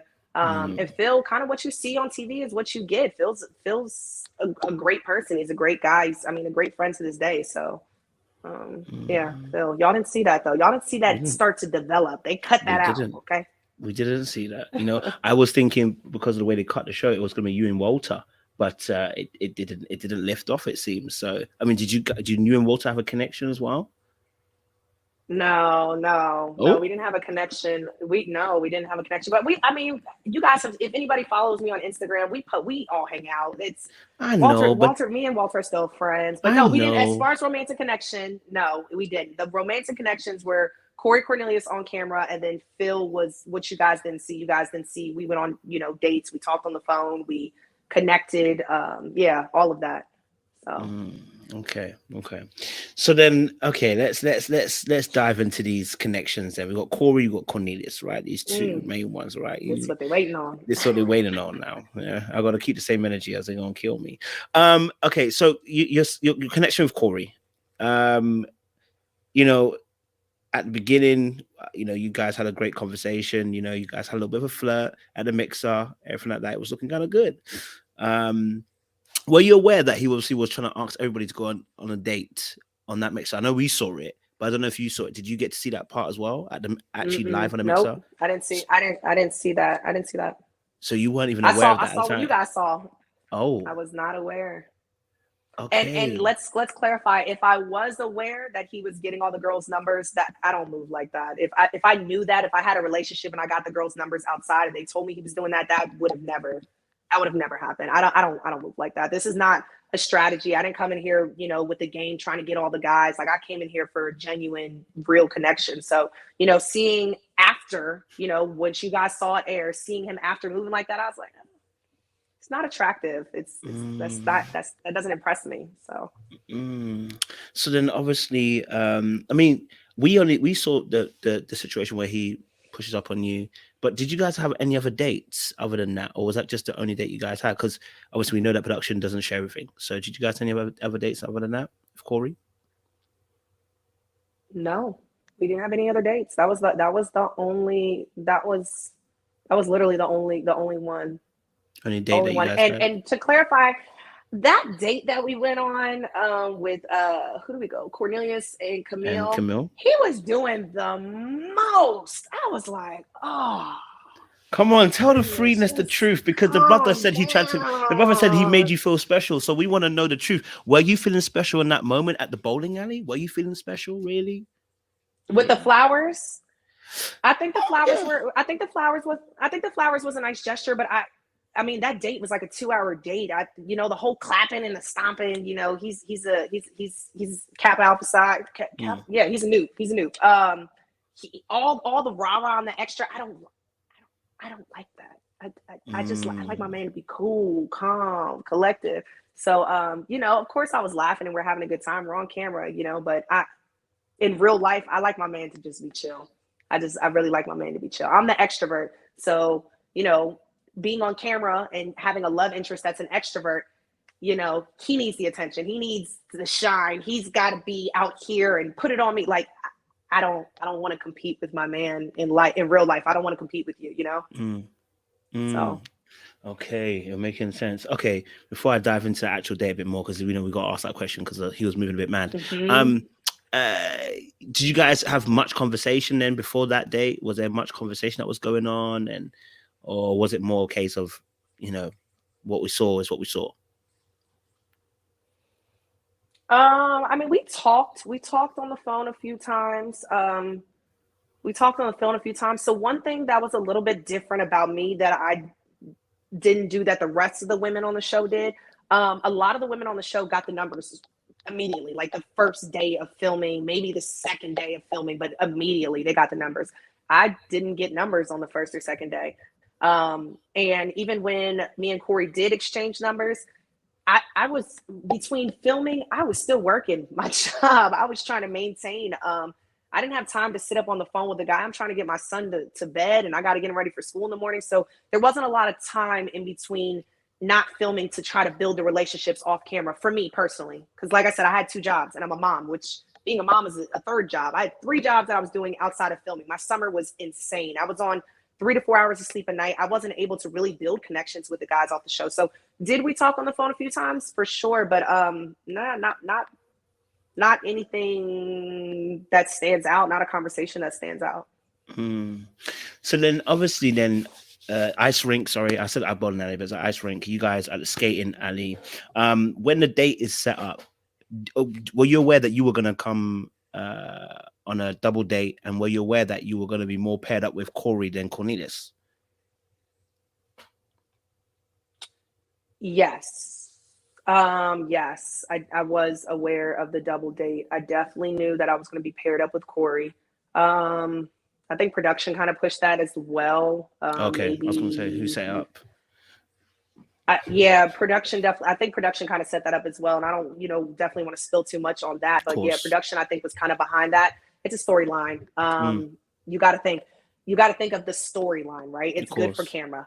I liked Corey. I liked Cornelius. Kamile liked Corey. Kamile liked Cornelius. It didn't show that on camera that Kamile liked Corey, but when we did the girls' deliberations, Corey was one of the guys that she chose when it came to picking guys. Look at you. So production kind of set that up. They're like, Kamile and Courtney both like the same guys.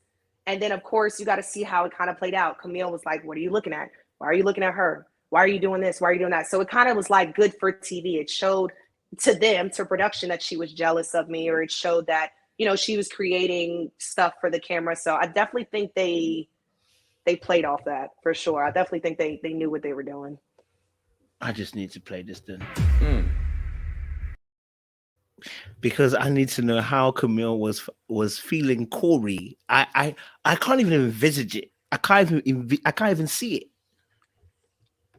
I didn't even realize she would, because we don't see any of that. Like literally, we just see her driving the train straight for Cornelius. Like there is no ifs, no buts. It's a straight gravy train for our boy Cornelius. So she had a connection with Corey. I don't know. I can't speak for her. I don't know what her connection was, but you got to think, when we did the girls' deliberations, again, we filmed like 10 hours. You guys see 2 minutes, whatever. But we go around the room. Nephew Tommy goes around and he goes, who are your tops? So we go around, and I had said, you know, Cornelius and Corey. Kamile, it didn't show her picking Corey because it didn't make sense. It wasn't good for a storyline. There was nothing there. But yeah, she definitely had Corey in her top. Now, as far as the romantic connection, I don't want to speak on that. I don't know what she saw in him. Yeah, I couldn't even tell you, but she definitely had Corey in her top, at least for the first 2 deliberations, maybe. Interesting. Okay, cool. All right, back to you. Okay, now you're on the skating rink date. Okay, all right, and this also became one of the videos that I did, which was quite strong. And I was talking about Corey's behavior, and I addressed this with him as well. And I said that his behavior, for us as an audience, for many of us as an audience, I think many women felt the same way. A lot of us guys also felt the same way. We felt like he was pushing boundaries. Like it felt like he was really pushing the boundaries. And I know, you know, we understand that obviously filming goes on quite longer than what we see, and there are other things that are at play. Mm-hmm. But it did look like he was pushing up on you, sis. And we were trying to scream for you. Like it looked like your face had some discomfort in it. You know, as it was happening. So although, yeah, you know, there may have been, it looked like a bit flirty, we also felt like, nah, sis out here is not looking fully comfortable with all the moves that he's making at this moment. And maybe she's kind of going along the flow of it because she doesn't want to embarrass him or something like that. So I want to kind of get your perspective, because what we saw, we weren't comfortable, but it might have been different for you. You know what I'm saying? What was your kind of thought process in that yeah, moment? he definitely was in my personal space, and if I had to speak on that moment, I definitely did not want him that close to me. But I'm not about to embarrass anybody on national television. That's not what I'm not about to do that. But yeah, I mean, I'm sure people are like, well, why didn't she tell him to back up? I wasn't trying to embarrass him. Like, that's just wasn't trying to do that. I would have preferred him to just stand next to me, or I would have preferred him to, you know, kind of stand a distance from me. But he was like right here. He was probably trying to show a romantic side. Maybe he was trying to make for good film. I don't know what his motive was. Corey is, y'all seeing Corey on camera is Corey in real life. I don't know. He's special. Okay. I don't know what his logic was in that, but yeah, he definitely could have taken a step back. No, I appreciate you saying that. And listen, it wasn't about trying to even expose Corey, but when I spoke to Corey, this was a very important part, because I was trying to explain to him, he's saying that he thought it was a special moment. He's thinking this is the correct moment, but I'm like, nah, cuzzy, it don't look like that. For us, that don't look like it. You didn't read the situation right. This is both yours, and then to I'm only saying what he said in the live, so I'm not repeating anything that he said to me behind the scenes. This is strictly the live, so it's on there already. What he explained was, then he played us a video of you two. I hope you've seen this video. You know, I hope you know there's a video that exists where you two at an ice rink or whatever, and it looks like he's like up in your neck, trying to kiss your neck or something. Oh, you don't remember? Oh, God damn it! It's like a video. It's like you two. I think it's the same day. I think it's the same day. He's like got the camera there. Oh, you're talking about the skating rink. No. Yeah. Oh, I know what you're picking. Yeah, that wasn't a bad picture. No, it wasn't a picture. I'm saying it was a video clip, wasn't it? It was like a 10-second clip or whatever, video of where you guys are kind of talking or whatever. Him trying to video, but so he showed us that video, right, to kind of say, oh, you know, that there was a lot more footage of what we saw. So that's why the energy was right to make the move that he made. And so at that point, I said, okay, I got to step back, because obviously, I like you said, there are things that go behind the scenes that we can't really see. But again, you know, you've kind of put us into the right frame.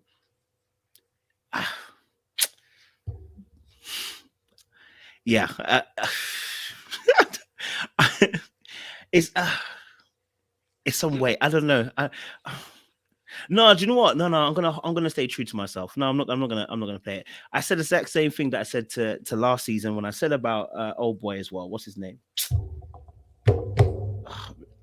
The one who was asking me to go on holidays. No, yeah, the thing that I asked, I can't remember his name is, right? And I said he's exactly the same way, that this behavior by Corey. I know you're talking about. I can't think of his name. Yeah, I can't think of his name, and it's pushing boundaries. And just because a person doesn't react in that moment doesn't mean the person isn't feeling some type of way. Troy, thank you guys. I couldn't think of the name. Because you visibly looked uncomfortable. I'm not gonna lie to you. You honestly did look uncomfortable in that scene. So when he tried to play us a video clip of him and you he's doing a video there and then kind of like he's in your neck, it's almost like him trying to say, oh, we had already been flirty and moving mad kind of before the scene. So when you saw that, it's nothing much. So yeah, we let's clarify that, because we definitely were not flirting and holding hands or doing any of that. And I can't wait till you get to the next person, because we're gonna talk about that. But yeah, no. When it comes to comfortability, everything has to be reciprocated. And we'll talk about that with the next person. But if he has a clip of something or everything he did is on camera, you know what I'm saying? Like, it's always on camera, it's always for show. You're doing that for what exactly? It's not authentic. It's not genuine. And it doesn't really feel real. If you're doing it just to get a moment out of it and you're like, all right, and cut, it's not real. But again, I'm not here to bash them. So it's just No, you're not here to bash him. You're just here to tell the doing. truth, and that's the honest truth. What buddy? Because obviously you guys didn't work out here. Because obviously then we saw the clip with you having to say goodbye to Corey. Y'all should have saw the real clip. Oh my gosh! Break it down for me, baby. We want to know. Talk to us, baby. What you mean? What you mean? Like, you know, what happened in that scene? We don't know. So what's the question? We're talking about that scene. Well, I mean, that scene and everything leading up to it and what happened after, because, you know, we know that you had to send him home, and we could see that you were amped, right? Because obviously, in fact, let me slow down. I got excited. Before that scene happens, you get the cards. Sorry, I missed a part here. You get the cards, right? The cards at the poolside. By the end of the day, did you know it was Corey that had put the cards around? Yes, I did. How did you find? Was it because I think we got told it was Tasia? The show says it's Tasia that told someone. I think she told Moomin or whatever. But how did you work it out? Man, that was a long day. That pool party. I think we were filming like 12 hours a day. I'm trying to remember, but I don't remember who exactly told me, what cast member told me, but it was confirmed by Corey. But the thing that was an immediate turnoff for me, and this is where we went downstairs after the pool party. We went downstairs after the pool party. We did like a little after party. You probably saw all of us dancing, you know, everything else. The immediate turnoff for me, and you guys didn't see that part, was he questioned why I told other cast members about the notes.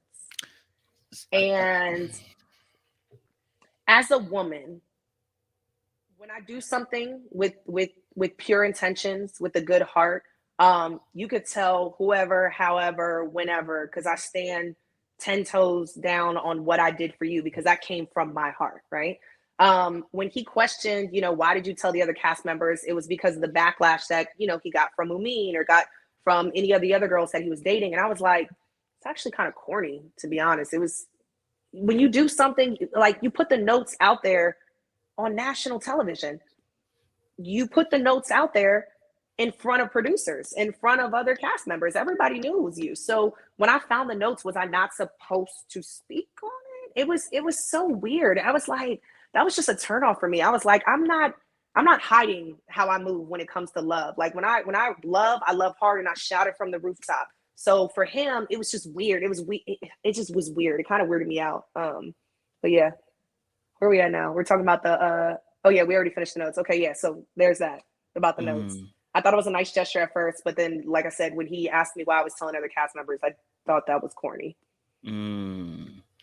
Oh, and obviously then, yeah, I guess obviously, what was the kind of conversation like between yourself and Amin then? Because obviously she finds out that the card situations happened.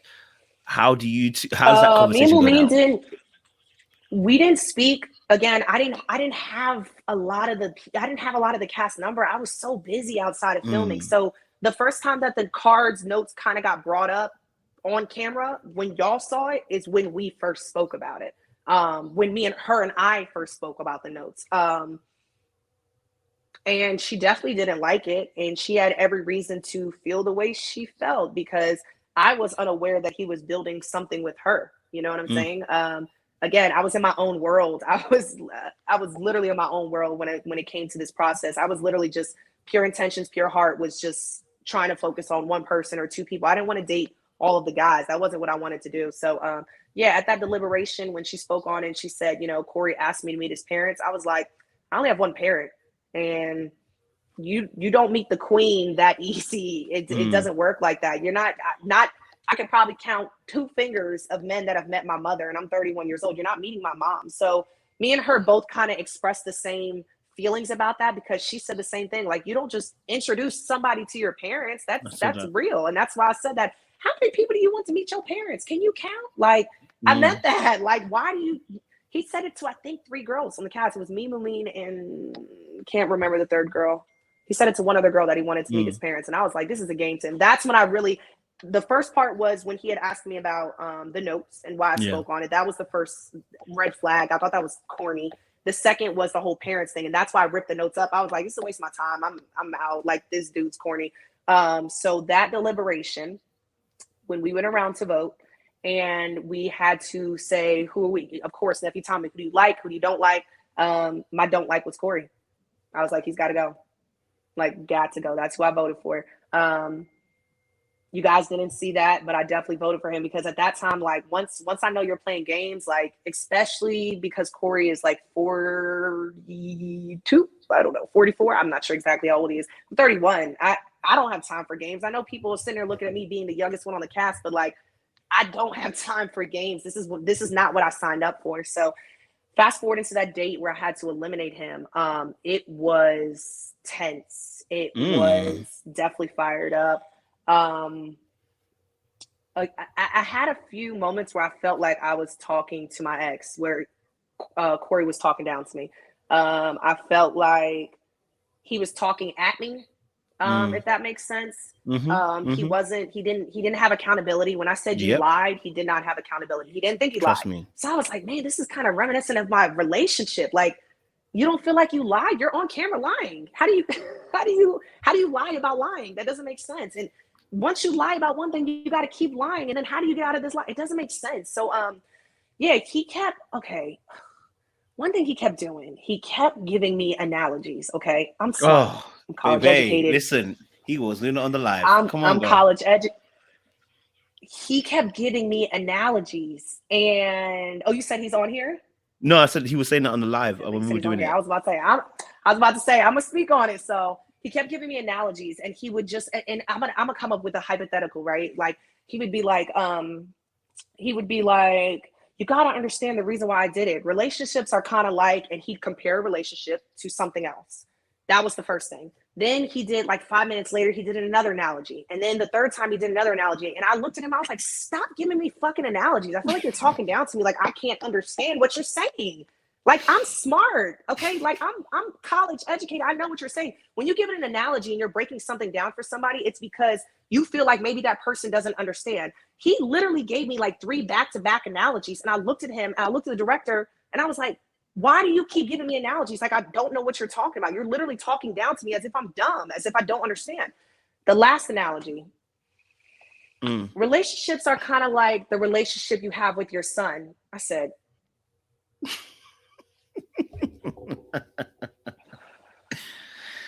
I looked at Tori. I looked at the producer. I looked at Tori. I said, let me explain something to you. There's a list of things I don't play about. Number 1 on that list is my son. That's the end of the fucking list. My son does not get dragged into this. My son doesn't get dragged into filming. My son does not get dragged into a storyline for this. My son does not come out of your mouth at all. You are not a parent. You do not get to speak on it. You do not get to give me analogies. I will rip this mic off. I will shut it down. When I say mama bear, I'm sure I have a lot of mama bears on here. We don't play about our cubs. We do not play about our cubs. And on top of that, children are off limits. They are off limits. You don't bring up kids, man. You don't bring up kids. Like, can't nobody defend my son like me. So I'm looking at it like I was ready to just end it all right there. I was ready to just stop filming. I was like, I'm done with this. I'm done because I'm that mom. I'm that mom. You guys didn't see that part. It got really, really heated. I think that's kind of where actually it kind of ended. I think it kind of ended right there. Yeah. When I was like, I'm done with this, it was because of what he said that you guys didn't see. So, yeah, I mean, I don't want to make him seem like a bad person, but you don't need to. Letting y'all know now. I don't play. I don't play about my baby. So that's my heart. Cool. If y'all haven't figured that out already. No, that's cool. And I think, so, yeah, you know, I'm always consistent in what I say. You know, I said it on the live to him. I said, you know, we were talking about the same thing, that he's not taking accountability. He's not listening.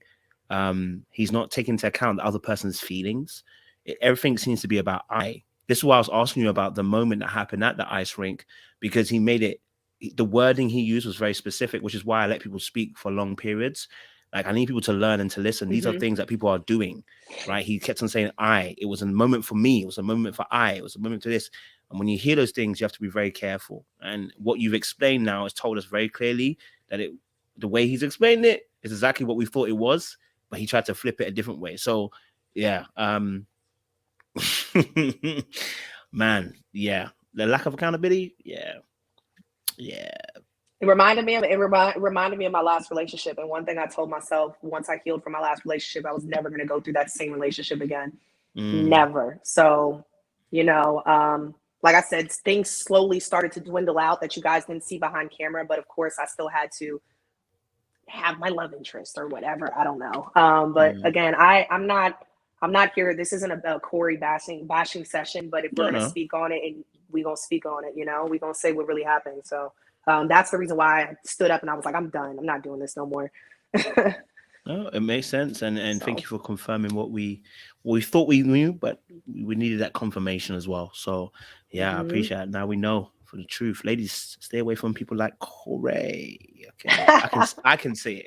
I can say it because I'm a man. Stay away from people like Corey. I told you that already once, and I'm gonna tell you twice. All right, cool. So Corey's now out of the picture, out the window. Bada boom, bada bish.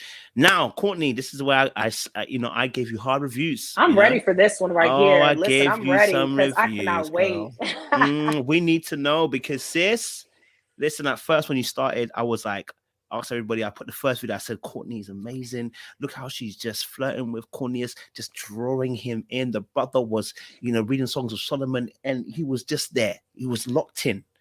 And then it got to the scenes, the table situation, which again, I wasn't necessarily saying it was bad, but I was saying you look like you're going after the brother, right? And the little thigh rub that was happening. Okay, that was a bit crazy for us. And then the thigh rub happened again, and I said, baby, I'm gonna need you just to call up the wolves because you were going after Cornelius a lot. No, you was really going after Cornelius at that point, And I gave some body language. I said, listen, how you even leaning up on Cornelius, and Cornelius like he's trying to lean away because he doesn't want to fall into the trap. Okay, and I said, listen, Cornelius wasn't faking for the camera. I'm not saying that he didn't want it. I'm not saying he didn't want it. No, he definitely wanted it because he never stopped you.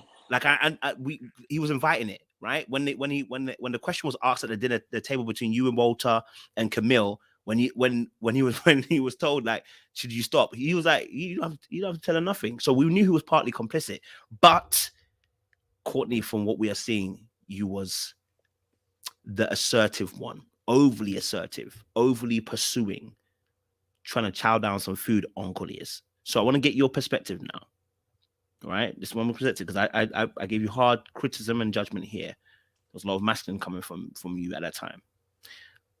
What was the relationship like between you and Cornelius first and foremost? Before we go to that lane, what was the relationship like between you and Cornelius? I mean, everything's reciprocated. I mean, it's again, you guys see what you guys see on camera, and they don't put everything into film. I think it was very easy for them to play the narrative of me being the youngest one.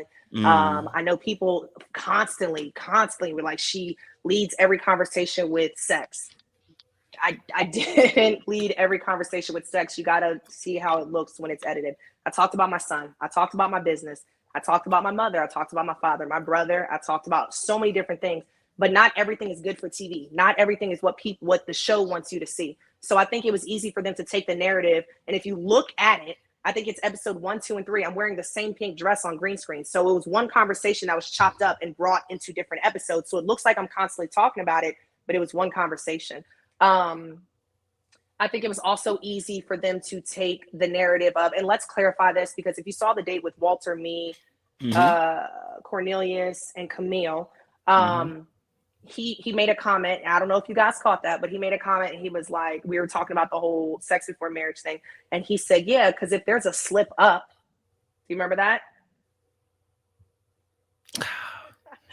Kind of. He said if there's a slip up. So one thing, let's clarify. Cornelius. What Cornelius said that? Yes, Cornelius said that. Yeah, Cornelius said there's a slip up. Yeah. Yeah. So Cornelius, sorry, my back hurts. Cornelius never said that he was waiting till marriage. Let's clarify that for every single person. What you guys. He never said it to you, or he never said it at all. I could accept. He never said it to you. What episodes are you watching? Because I remember at one point he said he's Christian and he wants to follow Jesus, and he said he's not trying to have sex before marriage. He was waiting until marriage. He never said that. What he said was the same thing that I said, right? I said that I wanted to wait and I was okay with waiting. He said, and whether you guys saw that, what they wanted to show you on camera, he wanted to wait as well. He is a Christian through and through, and we're not denying that. Yeah. But he never said he wanted to wait until marriage. He just said he wants to wait. Hence the reason why he said slip up. Hence the reason why he made other comments in reference to, hey, he wants to build the relationship, but he just wants to wait on that next level. I don't mind waiting. You know, when I spoke on the whole sex before marriage thing, I can wait 6 months. I could wait however long is necessary. My comment was just a little bit different than his. He said, I want to wait. I said, I'll wait, but not until marriage. So my comment was taken a little bit further than his was. We both don't mind waiting. It's just what people felt like they heard or what people felt like they saw. And again, conversations, phone calls that we have off camera, you know, once we're not mic'd up anymore and we're around each other, you got to think about the elaboration of our conversations that we have. He just wants to wait. And I respected that wholeheartedly. I understand you want to slay me. Let's fast forward to that date, the date that I got eliminated, right? And I know everyone's like, oh, you know, he's a Christian, you're making him feel uncomfortable. No. I don't want to slay you. No, wait, hold on. I can't skip over what just got said. Hold on, because now I need to frame this frame. So now I need to make it frameable, because this will be the exact thing I will asking Cornelius when he comes on here.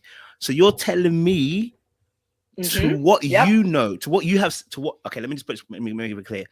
To the conversations you have had with Cornelius, he has not said he's waiting till marriage. Is that what you're saying? Yes, that's what I'm saying. Okay. That's exactly what I'm saying. Okay, so that's clear now. So for you, conversations he had with you, that's what he said. Because obviously, if I remember correctly, it's not with you, it's a cut scene. It's a cut scene that he actually says he's waiting till marriage. So that's probably a cut scene that I remember it was a cut scene that he definitely had that conversation. So that means we're having two different conversations then, because what he said on the screen to us as a cut scene, which is your confessional booth, he has said, if I remember correctly, that he's waiting till marriage. But now you're saying to us that he has never said to you that he's waiting till marriage. He's willing to wait, but he's not waiting. He's willing to wait, not willing to wait, not willing to wait, not willing. Willing to wait is me. I said I'm willing to wait. He wants to wait. That is what he desires. That is what he prefers. He wants to build a foundation with his woman. And again, wholeheartedly respect that. He wants to wait. He prefers to wait, wants to wait. And I think a lot of the reason why is because what scene was that he did where he said, he talked about waiting. I think it was the rum date, but I know you didn't get to that part yet. I think it was the rum date where he was like talking about how waiting, some reference of waiting makes it better, or waiting. I forgot what he said exactly, but he was talking about just waiting in general. So, I mean, you can ask him when he gets on there for sure. I mean, you can ask him. Okay. So then you're willing to wait, but you're not willing to wait till marriage. That's probably why that conversation then with yourself, Walter, and Kamile comes up, and you say, obviously, you know, you're not going to wait till marriage, but you want to be able to test the drive before that, right? Okay. Preference. That's my preference. Preference. Okay. In that scene there, I said, and this is maybe my observation, I felt like that conversation got brought up by Kamile on purpose, maybe to kind of test you a little bit. But I don't know. How did you find that scene when that conversation was brought up? Because I felt like it was brought up as a little, you know, to throw some people off. You know what I'm saying? Man, who brought up the conversation? I'm gonna be honest. I don't remember. Me and Kamile both asked the question. I think I asked the question and I talked about how, I think my question, correct me if I'm wrong, I think my question was how important is sex to you in a relationship? Yes. And then I think Kamile came over and said, how important is sex to you before marriage? Marriage, yeah. But I don't remember. I don't remember when it came to editing who. I don't remember that part. I'm sorry, I don't remember. But yeah, I mean, it was a good topic to talk about. It was definitely a good topic to talk about. You know, that was a fun scene to shoot with them.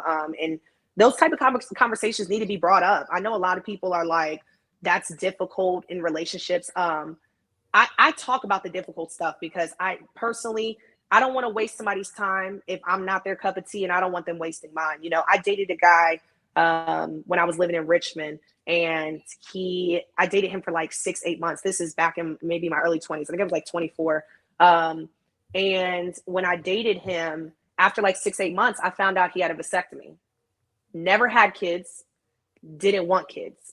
I found this out, I think like 6 months after we were in a full committed relationship. Now, why is that important? I knew I was destined to be a mom one day, and I knew I wanted to be a mom one day.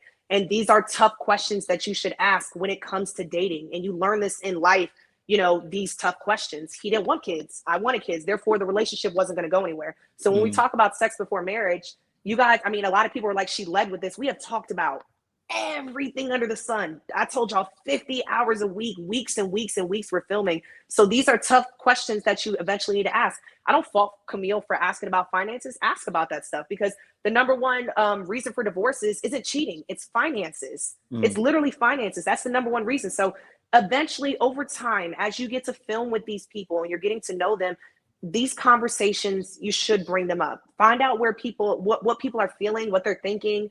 And then you'll find out if you're really compatible with this person. You don't want to waste someone's time, and you don't want your time wasted. So yeah, that's kind of the reason why that topic got discussed, actually. So I've got a question for you. Go for it. Now, the show obviously showed us you rubbing his thigh a lot. I need to ask this raw question. Was he rubbing your thigh too? This is not even me trying to bang it. This is me being real now. If I swipe up, it's gonna get out of this live. I think your camera will just come off. Your camera will just go black. So you won't go off, but your camera will just go black. I'm going to. Oh Lord, baby. Okay, let's do this. Check your Instagram. God, don't play with me out here, baby. Let me see this.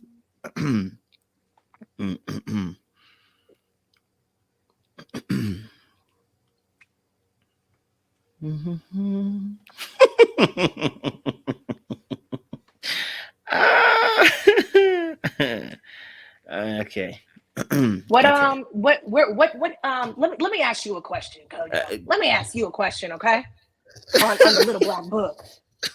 Now, that picture that you just got was from my elimination date, right? I was wearing the red dress.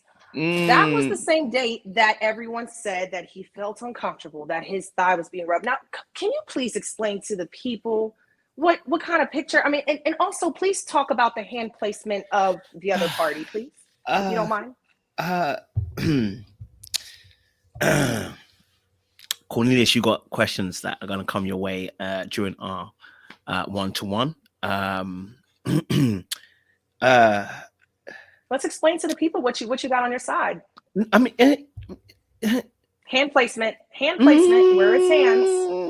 Where are his hands? And where are mine? It's unholy. It's unholy. It's unholy. It's definitely above the knee. Definitely above the knee. My hands are where, and his hands are where? Your hands are in safe areas, but his hands at the moment, yeah, his hands are not in safe areas. They're in above the knee areas, between knee and hip. Well, more on the side area, but it's a dangerous placement. That's what I would say. Interesting. Courtney was the one that was apparently initiating, or making him feel uncomfortable. Did he look uncomfortable? Can you tell us, did he look uncomfortable in those pictures, or? Yeah, so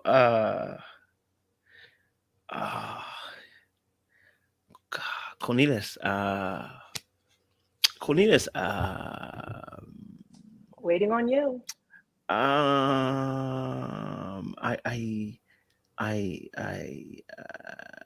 just gonna put this here. It's pretty difficult to put into words how disgusted I am, how depressed I am. Because Cornelius, what he did to me, bro. You finished. Okay, listen. Let's make you roll. Okay. Listen. Yeah, look. This is obviously, yeah. Listen, this is definitely not where the hand should be. That's what I'm gonna say. So your answer to the question is that, he also was replying in the touching. Is that what we're saying? That's exactly what I'm saying. Energy reciprocated. There's the difference in what we were talking about with Corey. The energy was not reciprocated with Corey. The difference is with Cornelius, because so many people were like, she's so aggressive. She's making him uncomfortable. He looks uncomfortable. Look at her hand rubbing his thigh. The picture you just received, my hands were in appropriate places. His hands were okay. All right. They were definitely not in safe areas. They were not in safe areas. So again, for everyone that seems to have this misconstrued and think that I was being so aggressive, I reciprocate energy. Yes, I am an alpha female, but I'm not an aggressive female. By no means nature am I like controlling a guy or aggressive in any nature. I reciprocate energy. You know what I'm saying? Like, obviously you could see in the situation with Corey, it seemed a little uncomfortable because I didn't give him that same energy. I wasn't, touching him or anything. I literally kept to myself. The Cornelius situation, this is the reason why I sent you the picture, because I don't want people to sit there and think that I'm this aggressive person making him uncomfortable. Like, the picture, for everybody that wants to know, is a picture from the elimination date, from that rum date, right? And his hands are on my side. His hands are damn near on my ass. So let's make sure that when we're looking at the show and we are making sure that we are looking at what is being shown, understand that there are a lot of things that are going on behind the scenes, or understand that there are a lot of things on camera that they might not want to show because it doesn't fit the storyline. It makes more sense to have the 31-year-old look like the aggressive one, like the one that, is going after all the men. It makes more sense for them. So just. So wait. On the set then, okay, because we're seeing, this pic is a lot of proof, but on the set, okay, on the filming of set, okay, so those, like, the date that you guys had with the foursome with you, Walter, and everything like that, the single date that you guys had, where it's just you and Cornelius on the couch, was it reciprocal in that moment then? I want to say that. Now, I know the outside stuff was reciprocal, but I'm saying on the set, was it reciprocal? Was Cornelius... That was the same date. Those pictures I sent you, I'm wearing the same red dress. But I'm talking about on because I wasn't filming, right? That was you guys. You're talking about on camera. On camera. Yeah. I mean, he had his arm around my back, maybe touching my shoulder, maybe touching my back. Did he trying touch, to think of that did he date touch now. unholy area? But the pictures that I sent you are from the same exact date that we had. So, like I said, it was a very affectionate type of exchange. Like, I touched his leg, he touched my leg. I touched his thigh, he touched, like, it was very affectionate in that way. It wasn't over the top. Neither one of us were uncomfortable. Both adults, were okay with showing that type of affection. So, yeah.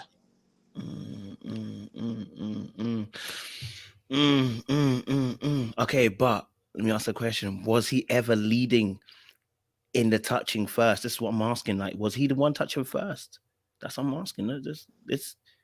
I'm just trying to get a picture. I know he's not innocent, and I never said he's innocent. So if I had to say the leading and the touching, I think the touching was different. You know what I'm saying? Like, I think his was more so like, like the guy gesture. He had his arm around my back, or his arm like on my back or whatever. And then probably mine leaning into his was just to put his arm on his leg while his arm was on my back. So if we're talking about the touching, mine was probably different because I'm leaning into him. I mean, yeah. So I think that's where, or maybe on the live, anyway, on the actual set, because there's going to be more of a story that's going to come about, obviously, in terms of Cornelius' behavior, because from what, obviously, okay, so if he puts his arm around you, etc., you're feeling comfortable enough to put your hand on his thigh. Did he ever tell you to take the hand off the thigh? Just wondering. No. Mm-mm. Okay, that's first. I mean, you can see in the dates prior, that date that we were talking about with Walter, Kamile, Cornelius, when we were kind of joking about something, and I was like, yeah, I think I forgot again. I forgot how it was worded, but I had said something about something about when I'm with my guy touching his leg, and he literally verbally said, "Oh yeah, that's okay. There's nothing wrong with that." And then Kamile shoots, and she's like, "No, it's not. No, it's not." So he verbally consented to that being okay. You know what I'm saying? Okay. I'm just trying to build a picture so that when I get him, I got direct questions I got to ask him. Okay, so so whilst on set, he's never this is whilst on set. What I saw there in that photo is different to what I'm seeing on set. On set, did he ever grab, like, you know, and I'm talking about, you know, a more delicate place, you know, bum, thigh, you know, chest area? Did he ever put his hands there on No, set? no. He was extremely respectful in that sense. He was respectful in that sense. No. Cornelius is killing us, bro, because that now means you You play said the it, what bro. is killing us? I'm trying to. I'm saying he's killing us, Cornelius, because, you know, now, no, it's not killing us. Yeah, It's not that he's killing us. Cornelius is a respectful guy. He's respectful. He was showing. No, he's a showing player. affection. He was showing. No, he he's a was player. Giving physical touch. You know, like. No, he's a player.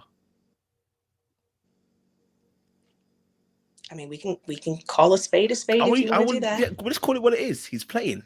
Because if you're on set and you never do that, but you do that off set, you know exactly what you're doing. You're making sure camera don't pick you up.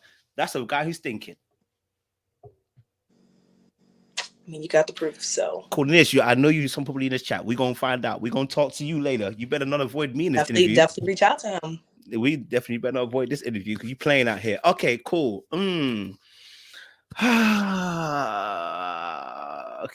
Okay.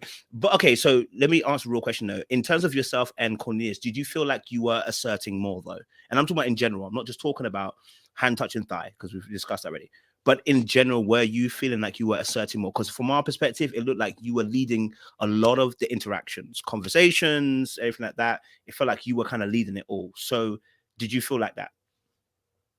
I think that's what I was talking about earlier, because I am a more of an alpha woman. He's not an alpha man, you know? And I think that can kind of get misconstrued. Do I feel like I was leading into it? I think it was reciprocated, but I think it's going to always look unbalanced because I've said this before when I said to go after what I want, it was just like a line. I reciprocate energy, so of course it's going to look unbalanced. You know, he's more submissive in that sense. He's more so like a beta, so he's always just going to kind of sit back into his role. Whereas me, a woman that, you know, is in this position of just being assertive, or I don't like using the word aggressive because aggressive sounds like too much. I was never aggressive towards him.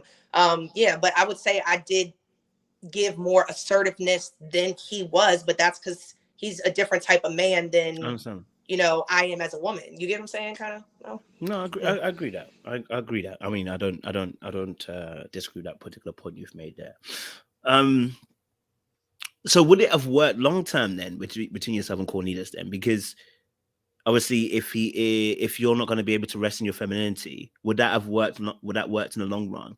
You know, I know it's a game show, and I know people want to stay on. I'm not questioning that. But if you look at it long term, could you see it working?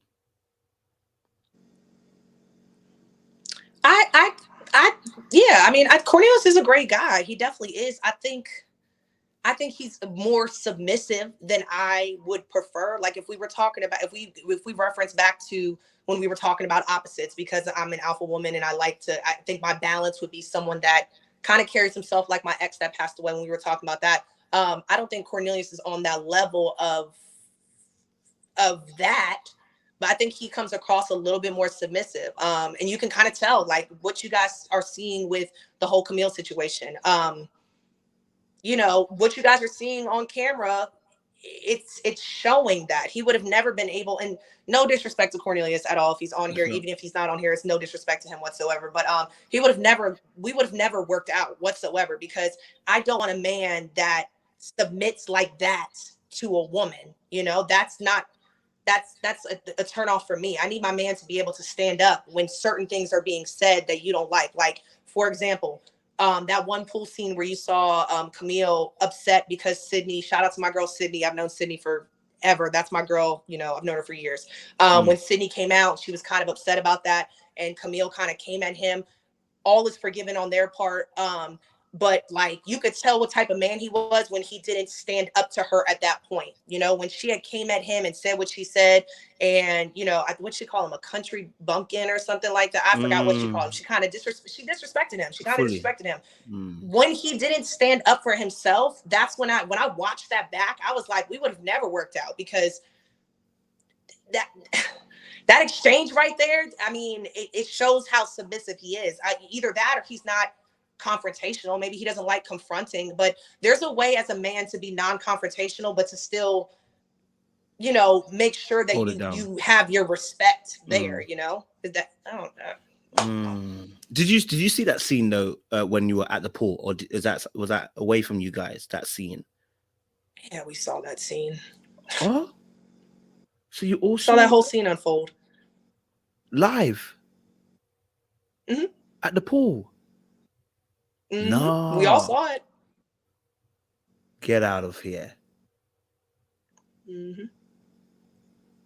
So wait, why? Okay, just to get a bit of clarity, maybe it was, you know, sometimes I like to give people the benefit of the doubt, maybe some editing. I don't like to give people the benefit of the doubt. But was that her flare? Was her flare up because of something genuine, or was that because she just felt like other women were talking to Cornelius generally? Say the second one. Was it a flare up because it was genuine, or what was the second one? Was a flare? Did she have a genuine reason to be able to flare up in that moment at the poolside, or was that because it was because of no? She had trying to save her. She had no reason to. She had no reason to come at him like that throughout the entire season. And again, I'm not gonna bash her, but Kamile's beautiful.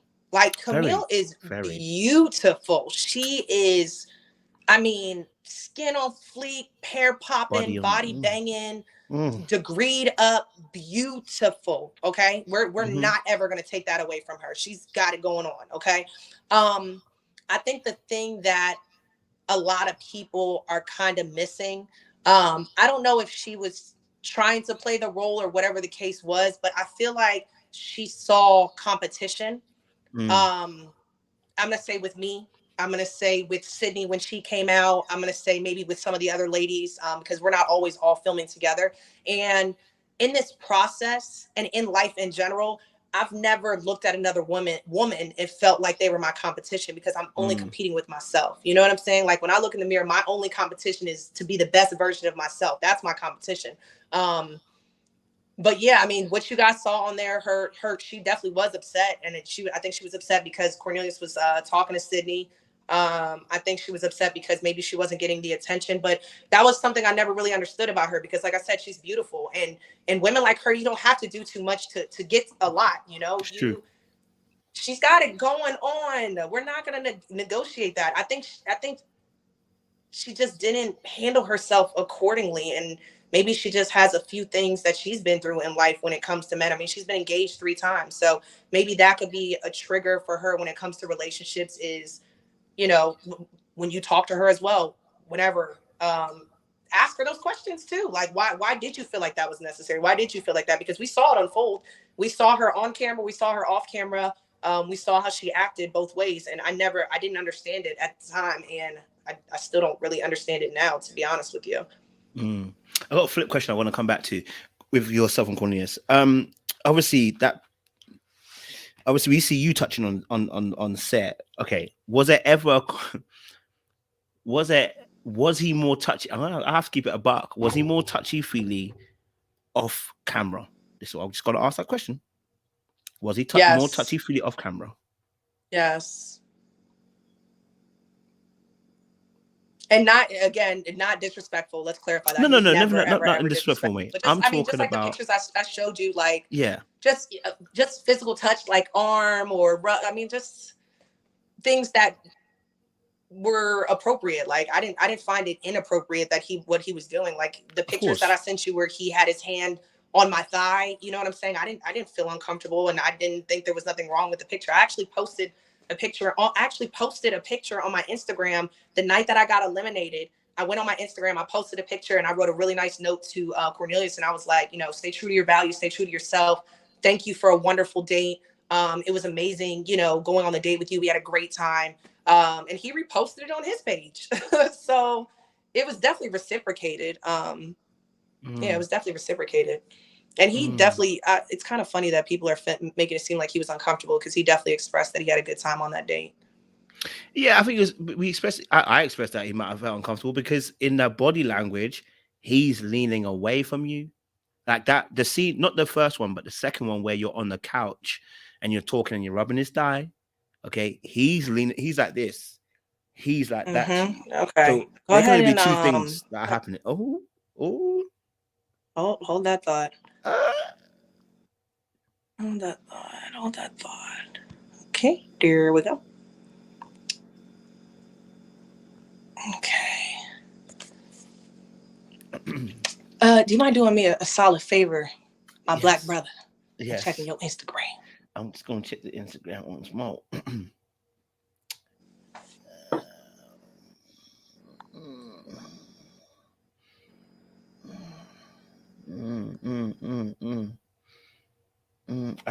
know what? It went too quick. You have to send it again, girl. It went too quick. My eyes were still scanning. Oh, Send it come again. on. Sorry, my bro, because Okay. it was doing ting take time, and I couldn't see it because. Okay. I got you. I was scanning. Okay. All right. There you go.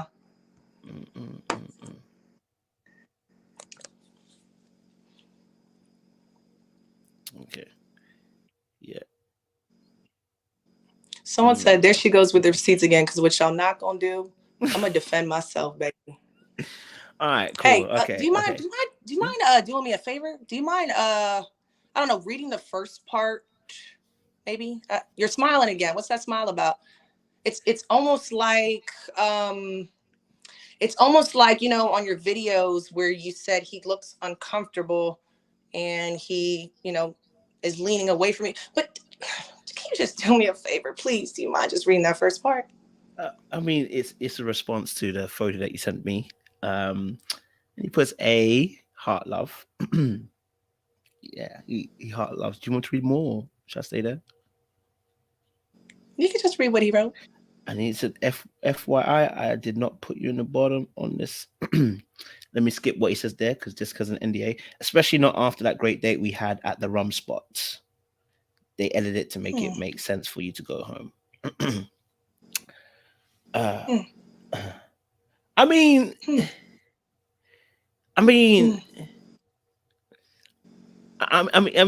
like, because obviously, still, I mean, and that's what I'm saying. Like, Cornelius, you're gonna have to come on the show to come and explain yourself, because you know, what we're seeing right now doesn't look like you were trying to resist anything and flee anything, okay, like Joseph. So we're gonna need you to come on this show and come and clear this up, preferably before I go to Ghana. If not, we're gonna have to wait till after Ghana, which is 8th of January. But that's no problem. Listen, someone that's uncomfortable on a date would not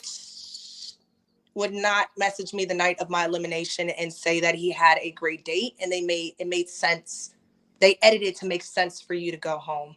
I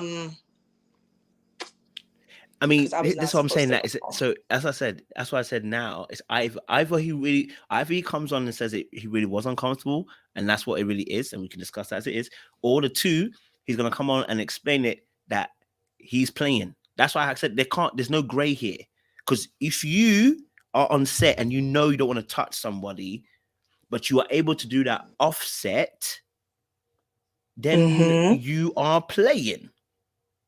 That's the honest truth. So I'm not closing the door yet. I'm just saying we're gonna leave we need Cornelius, King Cornelius, to come up on here, okay, and explain, okay, this behavior. Sorry, y'all are going in here. Okay, so let me kind of, because I kind of read something.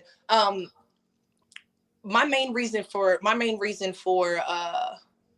kind of speaking on that and sending you a picture or sending you things is because, you know, this is a platform, and a platform is utilized in so many different ways. You can utilize it to benefit you. You can utilize it to, you know, destroy you. My biggest thing is that I never wanted people to look at something one-sided and see whatever production wants to show you on camera, but they don't see what goes on behind the scenes, or they don't see the conversations that go on behind the scenes. And that was so important for me, was to be able to speak my truth and be able to tell my side of the story. So I appreciate you for even giving me a chance to come on here and just even say my truth and speak on it. So y'all know, like y'all saw on the show, I come with the receipts. So I don't like people making me seem crazy, because here I'm like, man, I wasn't even messing with you. Now I gotta come on here and because when I sent you that, you started smiling. You were like, oh, golly, Courtney.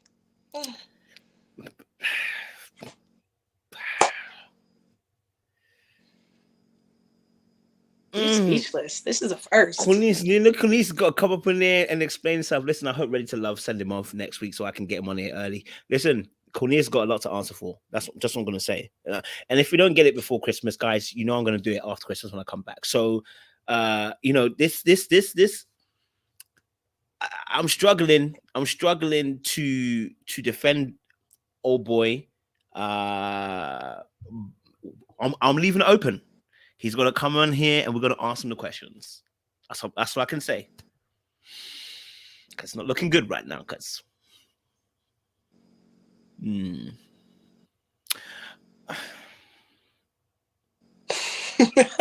are so.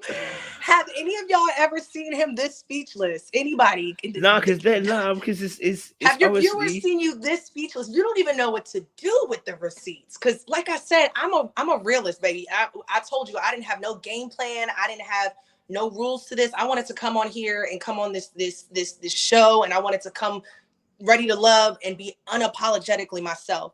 But one thing I don't want people to do is to have a misconception of me when that's not really who I am, which is a part of the reason why I said, hey, I'm just letting you know this is it right here. And this is how you know it's it, because you're silent.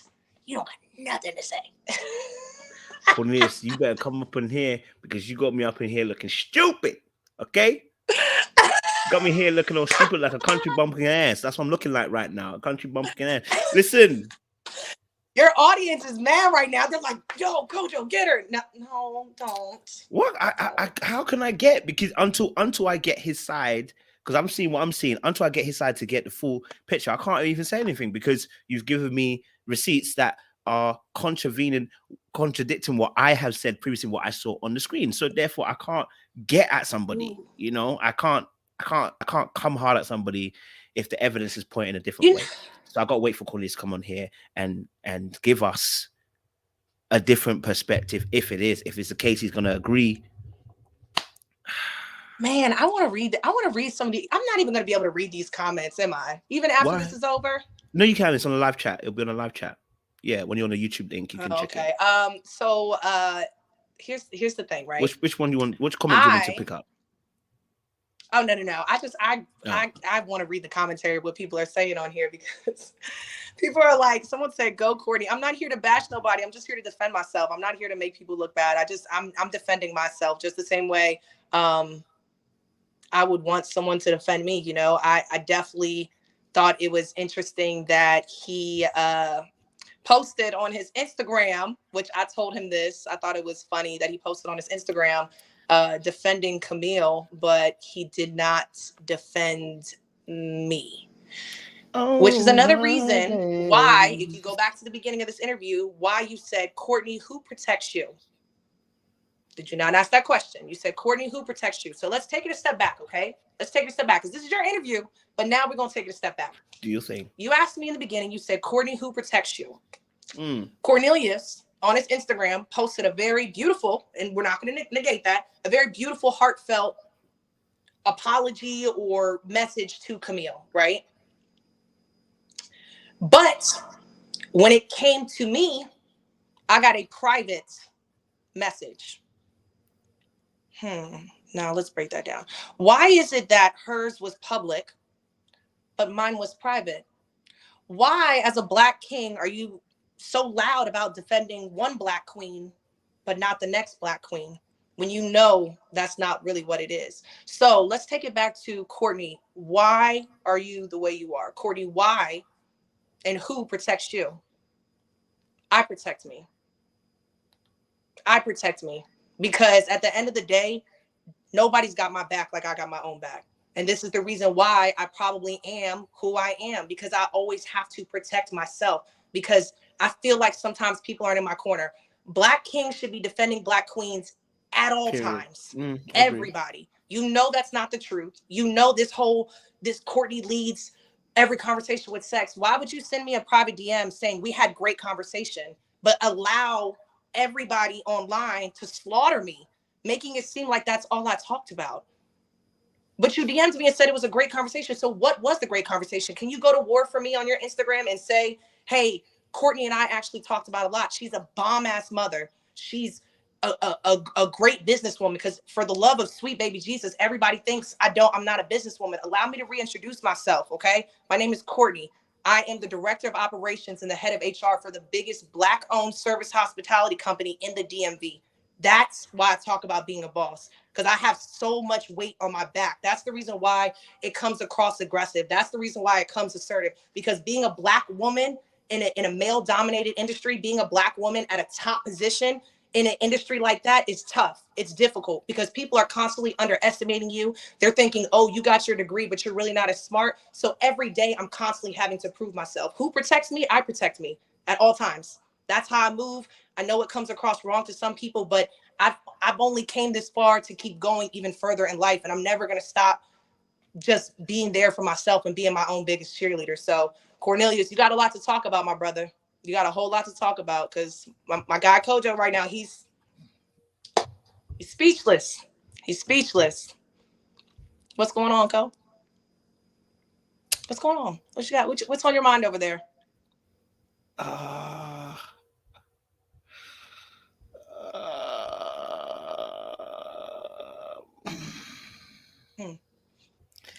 That's a bit of a difficult one there. You know, the ones there, because it's a bit tight. I mean, he wasn't talking to me, he was talking to Cornelius. So Cornelius, she was talking to you. It's not me. Brother, we've got some conversations to have. Protect Black women. I mean, I actually agree with you. I'm not gonna lie to you, I agree with you with that point. I cannot say you were wrong, because we didn't see him put that message. I mean, I personally thought it was too much anyway for the Kamile part, but anyway, that's my opinion. But I get it. It was inconsistent in that particular case. So I don't know. It's inconsistent, but it's honestly not even fair. It's not fair to me. It's really not fair to me, because like I said, you know, you definitely made a post about Kamile, and I think that was a nice post. We're not going to negate that, but like, why did you keep that same energy with me when people were slaughtering me about saying I was a sex fiend and that's all I had to offer? That's nowhere near close all I have to offer. I just gave you my entire life story. I talked about all of that on camera, but for producers, it wasn't good enough for them.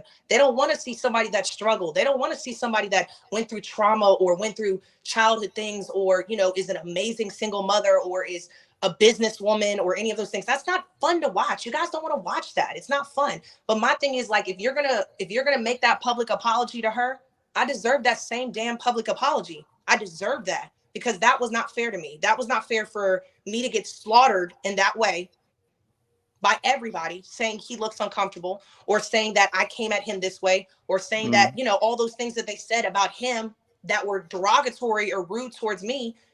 And you didn't say anything. You sent me a private message. That was not fair to me. That was actually hurtful when you really think about it, because I'm like, I defend people all the time. Like, one thing we could say about Phil in that Aisha scene, Phil posted up a post about Aisha and was defending her and her tears and her low moments. He was defending her. And that's what Black men, that's what a Black man should be doing.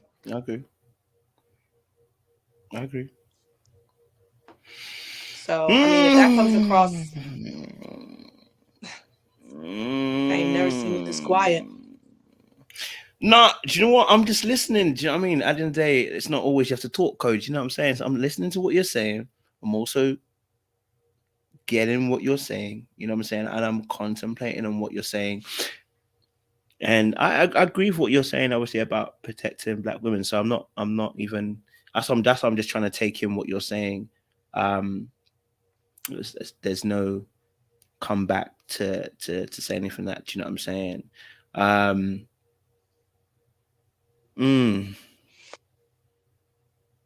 messaged you last night when we kind of solidified this interview, and I definitely was like, I messaged him and I said, I watched all your videos about me. I can't wait for our conversation. I think you're going to be quite surprised. For you, because I know this is probably the extremely long interview. Thank you for just honestly giving me a chance to show people who I really am, because, you know, it's hard to get to know me when we talk about that cookie level, when we talk about the hard exterior and the soft interior. When you're watching a show and you only see certain clips, you automatically think you know a person, and you know how they're acting or how they're moving. And I know Courtney's this type of person and Courtney's that type of person. So I can say to you, if there's anything about your platform that you did right, it's definitely creating a platform and creating a safe space for people to come on here and show who they really are. So, in the spirit of Courtneyisms, I'm proud of you. And thank you, honestly, thank you. Because I don't know if you have, anything else for me, but just thank you. I appreciate you at least just giving me the opportunity to speak on my truth, because it was definitely needed. No, I hear you, and I thank you for that. I appreciate that, man. And, that's the vision, always, to make sure people can have a safe space to say their viewpoint, whether we agree or don't agree. We always have to have that safe space. So I appreciate you even saying that as well. And I get it. What we saw on the screen didn't play out the whole entire way, the way we saw it. There are other nuances to the situation. Yeah. And, I'm in the spirit of myself this year, if I'm wrong, I'm wrong. And I apologize. I was wrong. By the evidence I saw, I thought that would be it, but I was wrong. Hey, listen, this is now I'm just gonna say I was wrong about the scenarios that I put across when it came to how you were dealing with Cornelius. But this apology is temporary, because I have to wait until Cornelius comes on. No, wait. It's conditional, because Cornelius got to come up on here. But for now, I'm gonna have some receipts. I'm gonna offer it as it is and say conditionally. And then when I speak to Cornelius, I'm a solidify the apology. I've got no problem with apologizing. Have some receipts. That's all I'm gonna say. Mm. Receipts talk louder than verbal. Verbal is he says, she says. You better have some receipts. But thank you for your apology. That was sweet. Even if it's conditional, it's still sweet. You apologize to me. Oh, get out of here, Courtney. Little softy. Get out of here, Courtney. Get out of here, man. Little softy. What's going on here? Yeah, it's 2021, isn't it? Going 2022. Let me just brush off the toxic masculinity. Yeah. No. Miss masculine energy over here. You did a whole video on my masculine energy. I was like, golly. Well, I mean, to be honest, listen. Obviously, listen. The scene that I saw with obviously Cornelius, yeah, I get it. You know what? Maybe he wasn't uncomfortable, but I still believe there was a lot of masculine energy, though. I still think there is. I got it. I'm a Tom. I'm not. That doesn't hurt my feelings. Like I said, my mother is a boss woman, and when I say boss woman, 32 years in the Army is no joke. It's no joke. I'm definitely a tomboy. When people were talking about spitting game, sports references, I love sports. I can't help it. I grew up in high school playing basketball.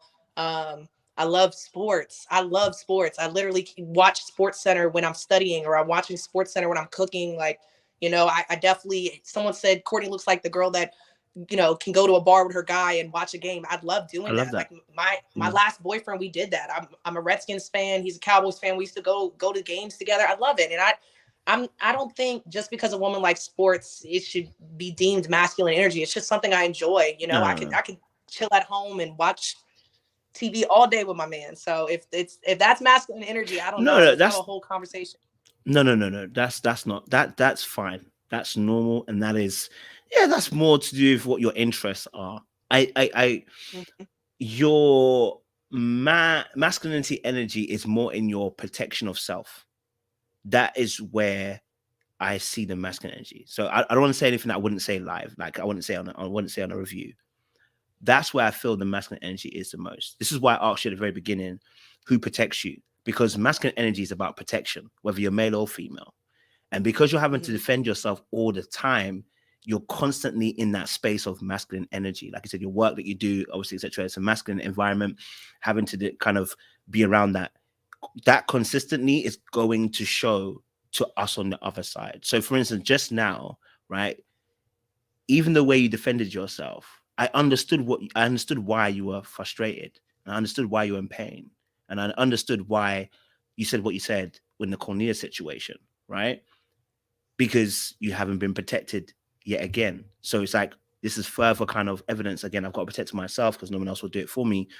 But what then comes out is the masculine energy. And what happens is it's only you with that amount of energy that comes out that's masculine, if I've got a good amount of masculine energy, I am not going to try and protect you, because the masculine energy is telling me that you can protect yourself, right? So whenever these situations kind of happen, what's unfortunate in those moments is that, for instance, let's say Kamile and yourself, Cournelius might not have done the post because he might not even be aware that he's reacting to your masculine energy, that you got it, you'll handle it, you'll be okay.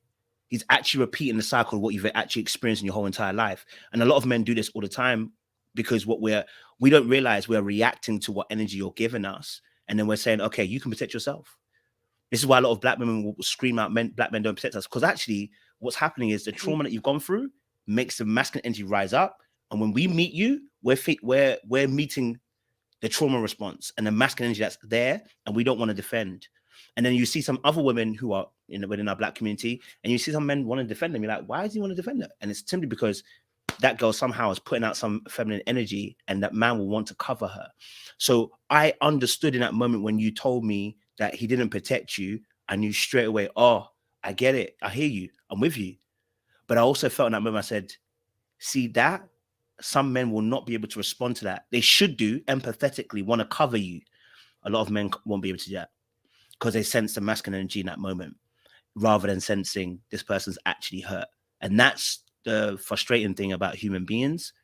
But that's particularly why people do what they do. Do you know what I'm saying? So I'm not saying you couldn't be angry, by the way. That's not what I'm saying. You have every right to be. Oh, no.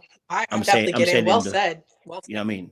The way, yeah. So that's just if somebody wants to find out, because I do it myself. And this is why I'm telling man them, stop jumping over walls, because that's what we do. So that man that you had, that your boyfriend that you were with for 4 years, that loved you and cared for you, he had enough masculine energy to deal with you. He felt no way. But a lot of guys actually, they might not have that same level of masculinity, or they feel inferior when they meet your masculinity, and they will be like, nah, cool, don't want to be dealing with that. Allow it. Absolutely. So yeah. But that's this conversation for after anyway. So yeah. But I appreciate you coming up here and clearing up things. So you got a slight apology. I mean, it's on. As I said, it's on layaway. So I will take it. I will take it, and thank you. I appreciate your apology, and I accept your apology. Are we friends? Are we friends now? Can we be friends? Because what did I tell you when we first got on? I said, I don't think you like me. But you know what? Friends is a very strong word, because unless you're willing to die for me, Courtney, are you willing to die for me? Is that what you're trying to say for me? Are you willing to die for me? So you live where you live, Birmingham? Yeah, UK. Are you willing to die for me? Is that what you're saying? Because then we can really be friends, Die's a very... Baby. Can we start on associates? Let's start on associates. All right, let's start on associates then. Okay. So you don't want to be my friend? You're not about to do me like Cornelius. Sorry, babe. Sorry. You don't want to be my limitations, friend. Bro. I'm not about to fall into that trap. No. That wasn't a trap. I wanted to be your friend. Baby. I know my limitations. No. I'm just playing with him, y'all. I'm gonna stand over here. I had to crack a joke, man. I'm gonna root for you from this side. This interview had a lot of emotions going on there. It did. Kojo doesn't know it. We're friends. Someone said that I'm waiting until marriage. I'm actually waiting until marriage, guys. Okay, no slip-ups. So, Courtney, if you're willing to wait. Someone said, marriage, Courtney, he can't be friends with attractive women. Damn. That is very true. I can't. I forgot to tell you that. Yeah, I did tell you that. Yeah. The darkness in me. Wait, so are you single? I am single. This is why I gotta be careful, you know what I mean? Because that supervillain is reformed, but it's it's not forgotten. Do you know what I mean? So how old are you? 30. You're 30. 31 next year. Okay. 31. Okay. But if this is to go further, I couldn't let you court me. I gotta let you know that the tiger in me can't have that. You know what I'm saying? So I'm just playing with you. I'm just playing. you playing, but you're gonna fall into a trap. Just don't play with me. I'm a reformed supervillain. Be careful. You know it. Before you know it, you're in an alternate universe. We gotta be careful out here. Don't play with me now. A trap with who? You?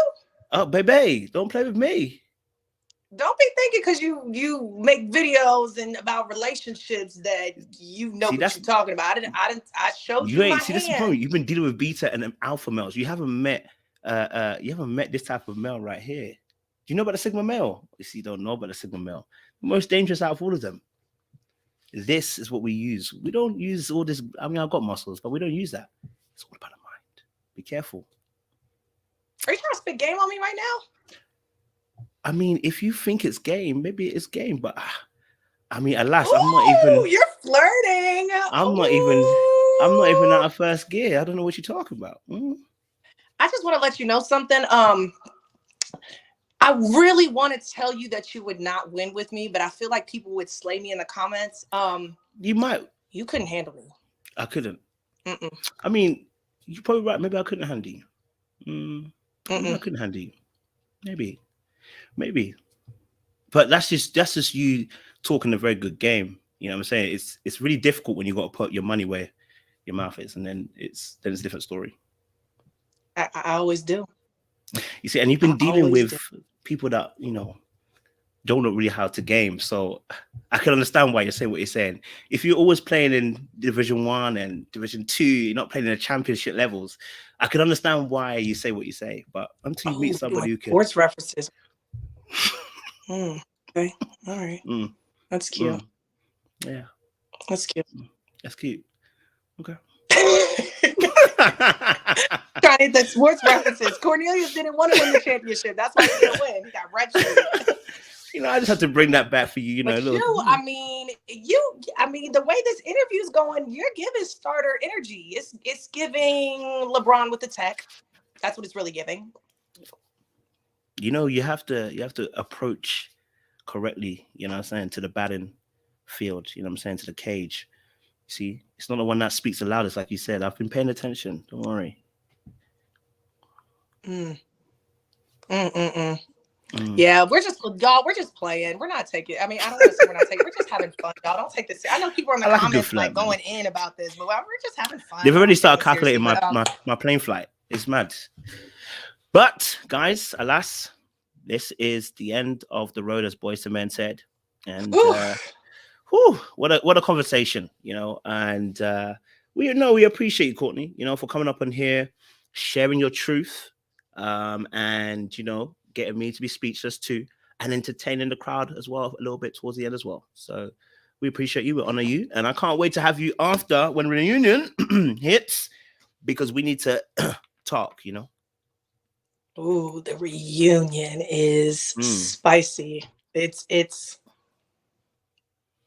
y'all definitely stay tuned. I know a few people were asking. There's not a new episode coming on. Actually, the new episode, we skipped a week last week. The new episode is coming on this Friday. So yeah, thank you guys. Thank you for having me. Honestly, I'm glad I was here. I'm glad you invited me. It was a great conversation for sure. So I appreciate you. Definitely do. Appreciate it. Love. Audience, it's been good, but we are gonna have to leave you now. Like, share, subscribe, click on the bell button for notification uploads. We appreciate it. Stay locked and stay loaded. Safe, Courtney. Little Black.